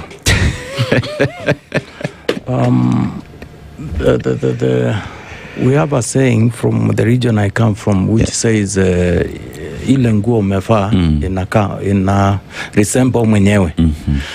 Now, in this country, since this administration came to power, the administration of Safula, and by the way, he did not disclose in the region he comes from, is leading the re-election. That is very important. As he says, he has a problem with the corruption. There's something I will say.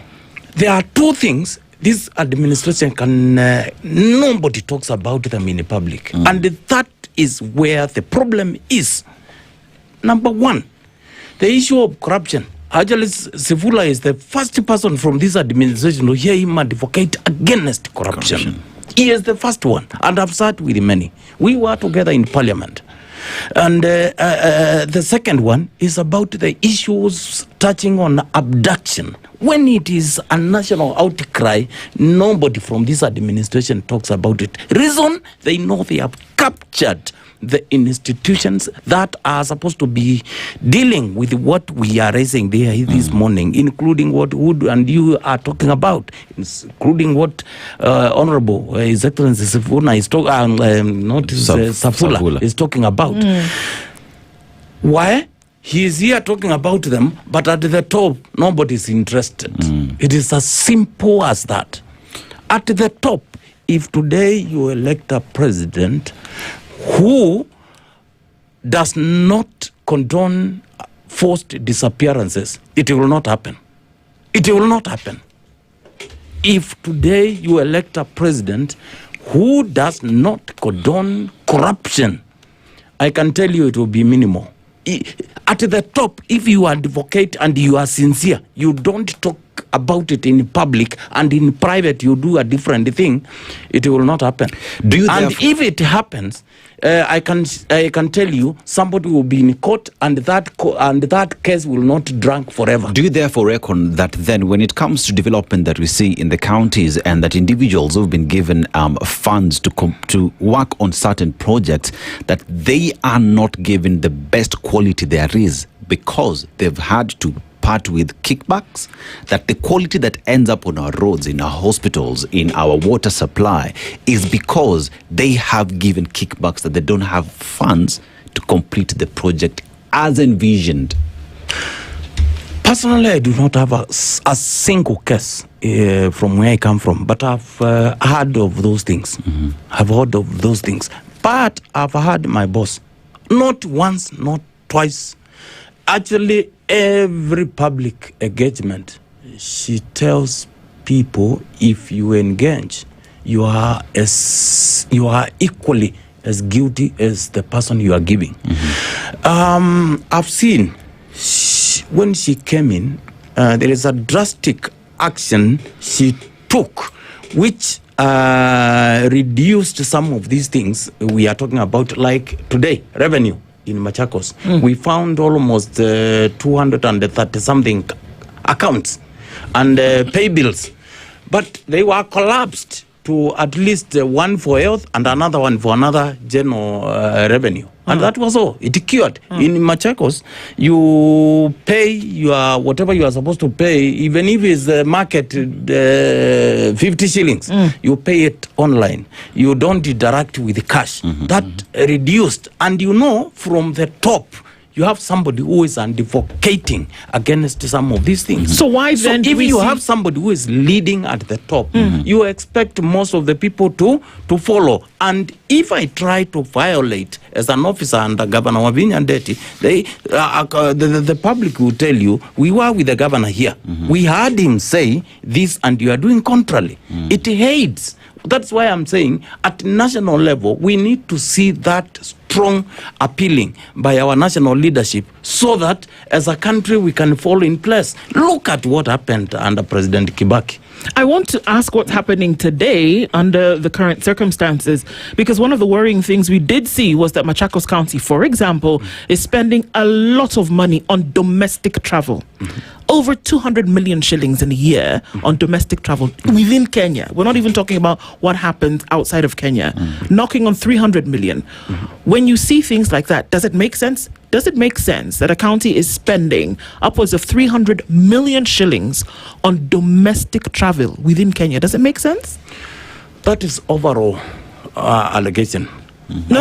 It's the numbers that come from the controller of budget. It's not an allegation. Yes. It is still allegation. Because that is what is coming from that particular agency, which I support. The numbers come from the county government of Machakos. Just a minute. In terms of spend. Just a minute. Yeah. You know, controller of budget has all that information. Most of these payments, my friend is here, he will tell you, are approved by the same agency. You can't go anywhere unless it is approved by the same controller of budget. But what I'm saying, if we go to specifics, we will see if it is justified or not. But when you look at it and we discuss it globally as a county that has spent this amount of money, it looks bad. Okay, let me break it down so it looks a little bit better. Yes. Kakamega got 2 billion shillings last week on Friday. That's the amount of money that you get for, it's the previous year's money, isn't it? It's 2025, 2026 to complete the things that you were going to do before, right? Yeah. How much does Machakos get? Quick number. How much does, over, ballpark, how much money does Kakamega County get in a year from shareable revenue? In a year, I don't know what Kakamega gets. No, I'm asking about Machakos. Hours? Yes. It's around 12 billion Kenya shillings. 12 billion? Yes. So is it okay then to spend about a seventh of that on domestic travel? What is the percentage of 200 vis-a-vis 12 billion? I'm asking if it is okay in your perspective, because I've turned the question differently now, because we're not talking about 300 million shillings. We are saying a percentage of 12 billion shillings to the amount of 300 million shillings. Which is? I could do the calculation. But my question is it okay from your perspective to spend that amount of money on domestic travel? And if it is, would you then require to say, we traveled to the tune of 300 million shillings and this is what we see as a result of it? From what I'm seeing as outcome in Machakos, I'm satisfied. This county, from where we took it from, I can say that is a small percentage. Okay. I will say so. Because it is only the shoe wearer who knows where it pinches most. Why am I saying this? When we came in, there was no structures different from at the county level, at ministerial level, at departmental level. We have them. We had to go and retrain these officers. Most of the training is done within the county and sometimes outside the county. There is something in the law called public participation. Public participation is anything that you do as a county, you must subject it to the public for them to put their input. They say they want it this way, they don't want it, or they propose some changes. If you don't do that, you land in court and it is overturned. So many decisions, actually 3/4 of judicial rulings in this country is as a result of poor public input. So in this case, if I see on point form this, I will tell you from Machakos perspective, where I sit, it is something that is justified. Okay. Highly justified. And I can see value for money because of the quality of public services we are providing in that county. DJ Savula, do you think it should be within the law that county officials and county bosses should actually consume the services that they promote, health, education, across board? Yeah, that is true. But I just want to clarify. Every item in the budget is given a ceiling, a particular ceiling. If the travel allowance within, let's say, Kakamega County, you have given a ceiling of 200 million, we should not exceed that. Yes. But some counties, or even the national government, even some ministries, they do some supplementary budgets to increase the ceiling. Like you find they have exhausted the 200 million in travel allowance within 2 or 3 months. They do a supplementary budget, they add another 100 million, which in my view is wastage of public funds.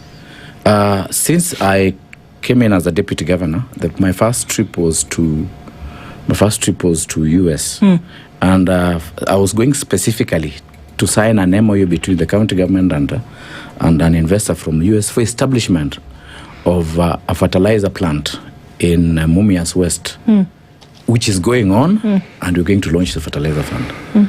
The fertilizer factory, organic fertilizer factory. My second trip was to China, and I was going specifically to sign an agreement with an investor who was supposed to supply a machine for establishment of Lugari maize mill. The maize mill is there and is already...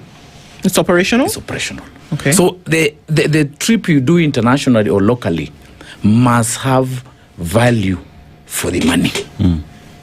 Value for the money.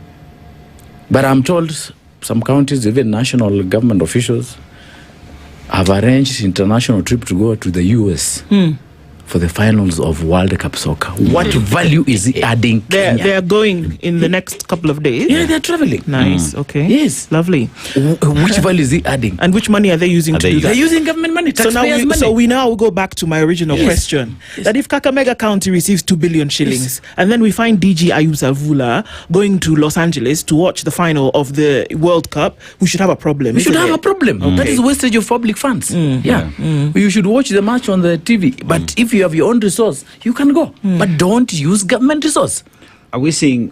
My simple question would be then, as county government, you inherited, say, the hospital, the level 6 hospital that had started, it was stalled.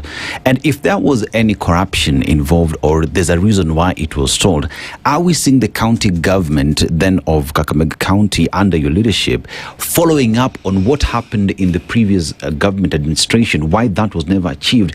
And we see individuals getting arrested and ending up in court because your business is not just to complete a project that had mistakes and corruption in it? That's a perfect question, and I have a perfect answer for that. I'll give with an example.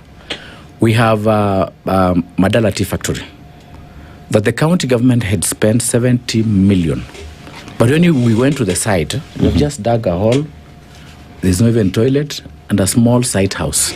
And they paid 70 million. As we speak now, the former governor was investigated over the same. The matter is EACC. The High Court has said that you should take a plea. They have appealed. The former director of procurement is still under investigation up to now, and he has been suspended. We relieved him office duty as a procurement director when he was under investigation. The matter is still in court. The contractor is demanding for another 100 million for nothing done on the site, zero, and he has gone to court. So these things we are following up. And when EACC requests for a file, we hand over the file. because we were not there when these things were happening. We have handed over several files for several projects. There are even some other projects which are non-existent, ghost projects on the ground. No, there's nothing. I can tell you the truth. Zero completely goes the ground, zero. Like we had the budget about 300 million for completion of Butali Maleha Road. In the books, they have indicated it's done 30%. But there is no single kilometer of tarmac road on that road. So you see, tarmacking of this 30% done. And there's nothing completely. You know. So it's very possible that we're looking at a situation whereby corruption is actually killing. It's chaotic. And if we cannot put our heads together, leadership, we should not blame anybody. You're a leader, I'm a leader, the president is a leader. We have to put together our heads and fight the issue called corruption. Otherwise, we'll sink together. Very last thought from you, DG Mwangangi. Clarification. Level 6 hospitals. That is the perfume of national government. It's not counties. But you can come up with these county teaching and referral facilities. You can come up with a specialized facility.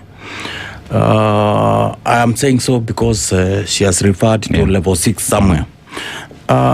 What I will say is corruption is like a cancer. Okay. And then it must be dealt with head on. To the public, and you know next year is an election.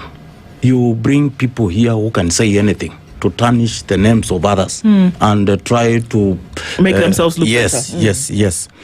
What I will say here is the electors who are voters, we need to carry out massive civic education so that leaders we are going to elect are the leaders who are going to ensure they carry their aspirations with them and they implement that which is going to transform our counties and our country. And finally, if you campaign and you make a promise, please, once you are in the position of leadership, fulfill. We don't want these empty promises. They are killing this country.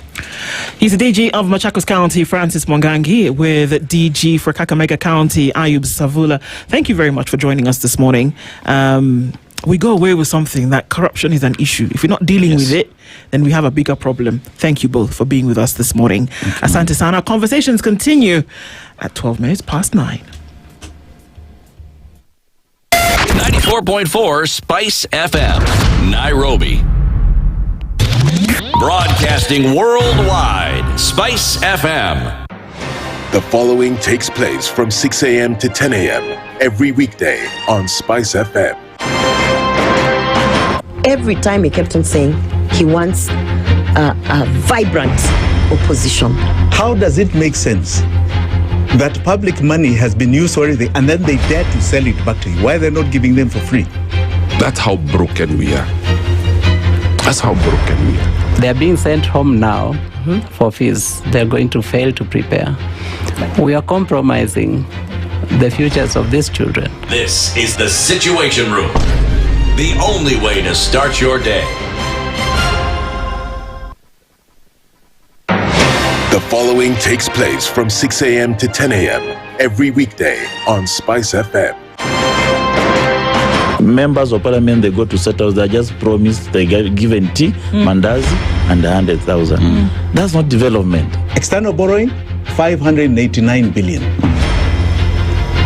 Are we on the same page? What did parliament pass? If anything happened to our president today, God forbid, that man would become president. Na ndio alilenga hizo stories za Shakahola. The real thing is our constitution has only one person who is accountable to us. This is the Situation Room, the only way to start your day.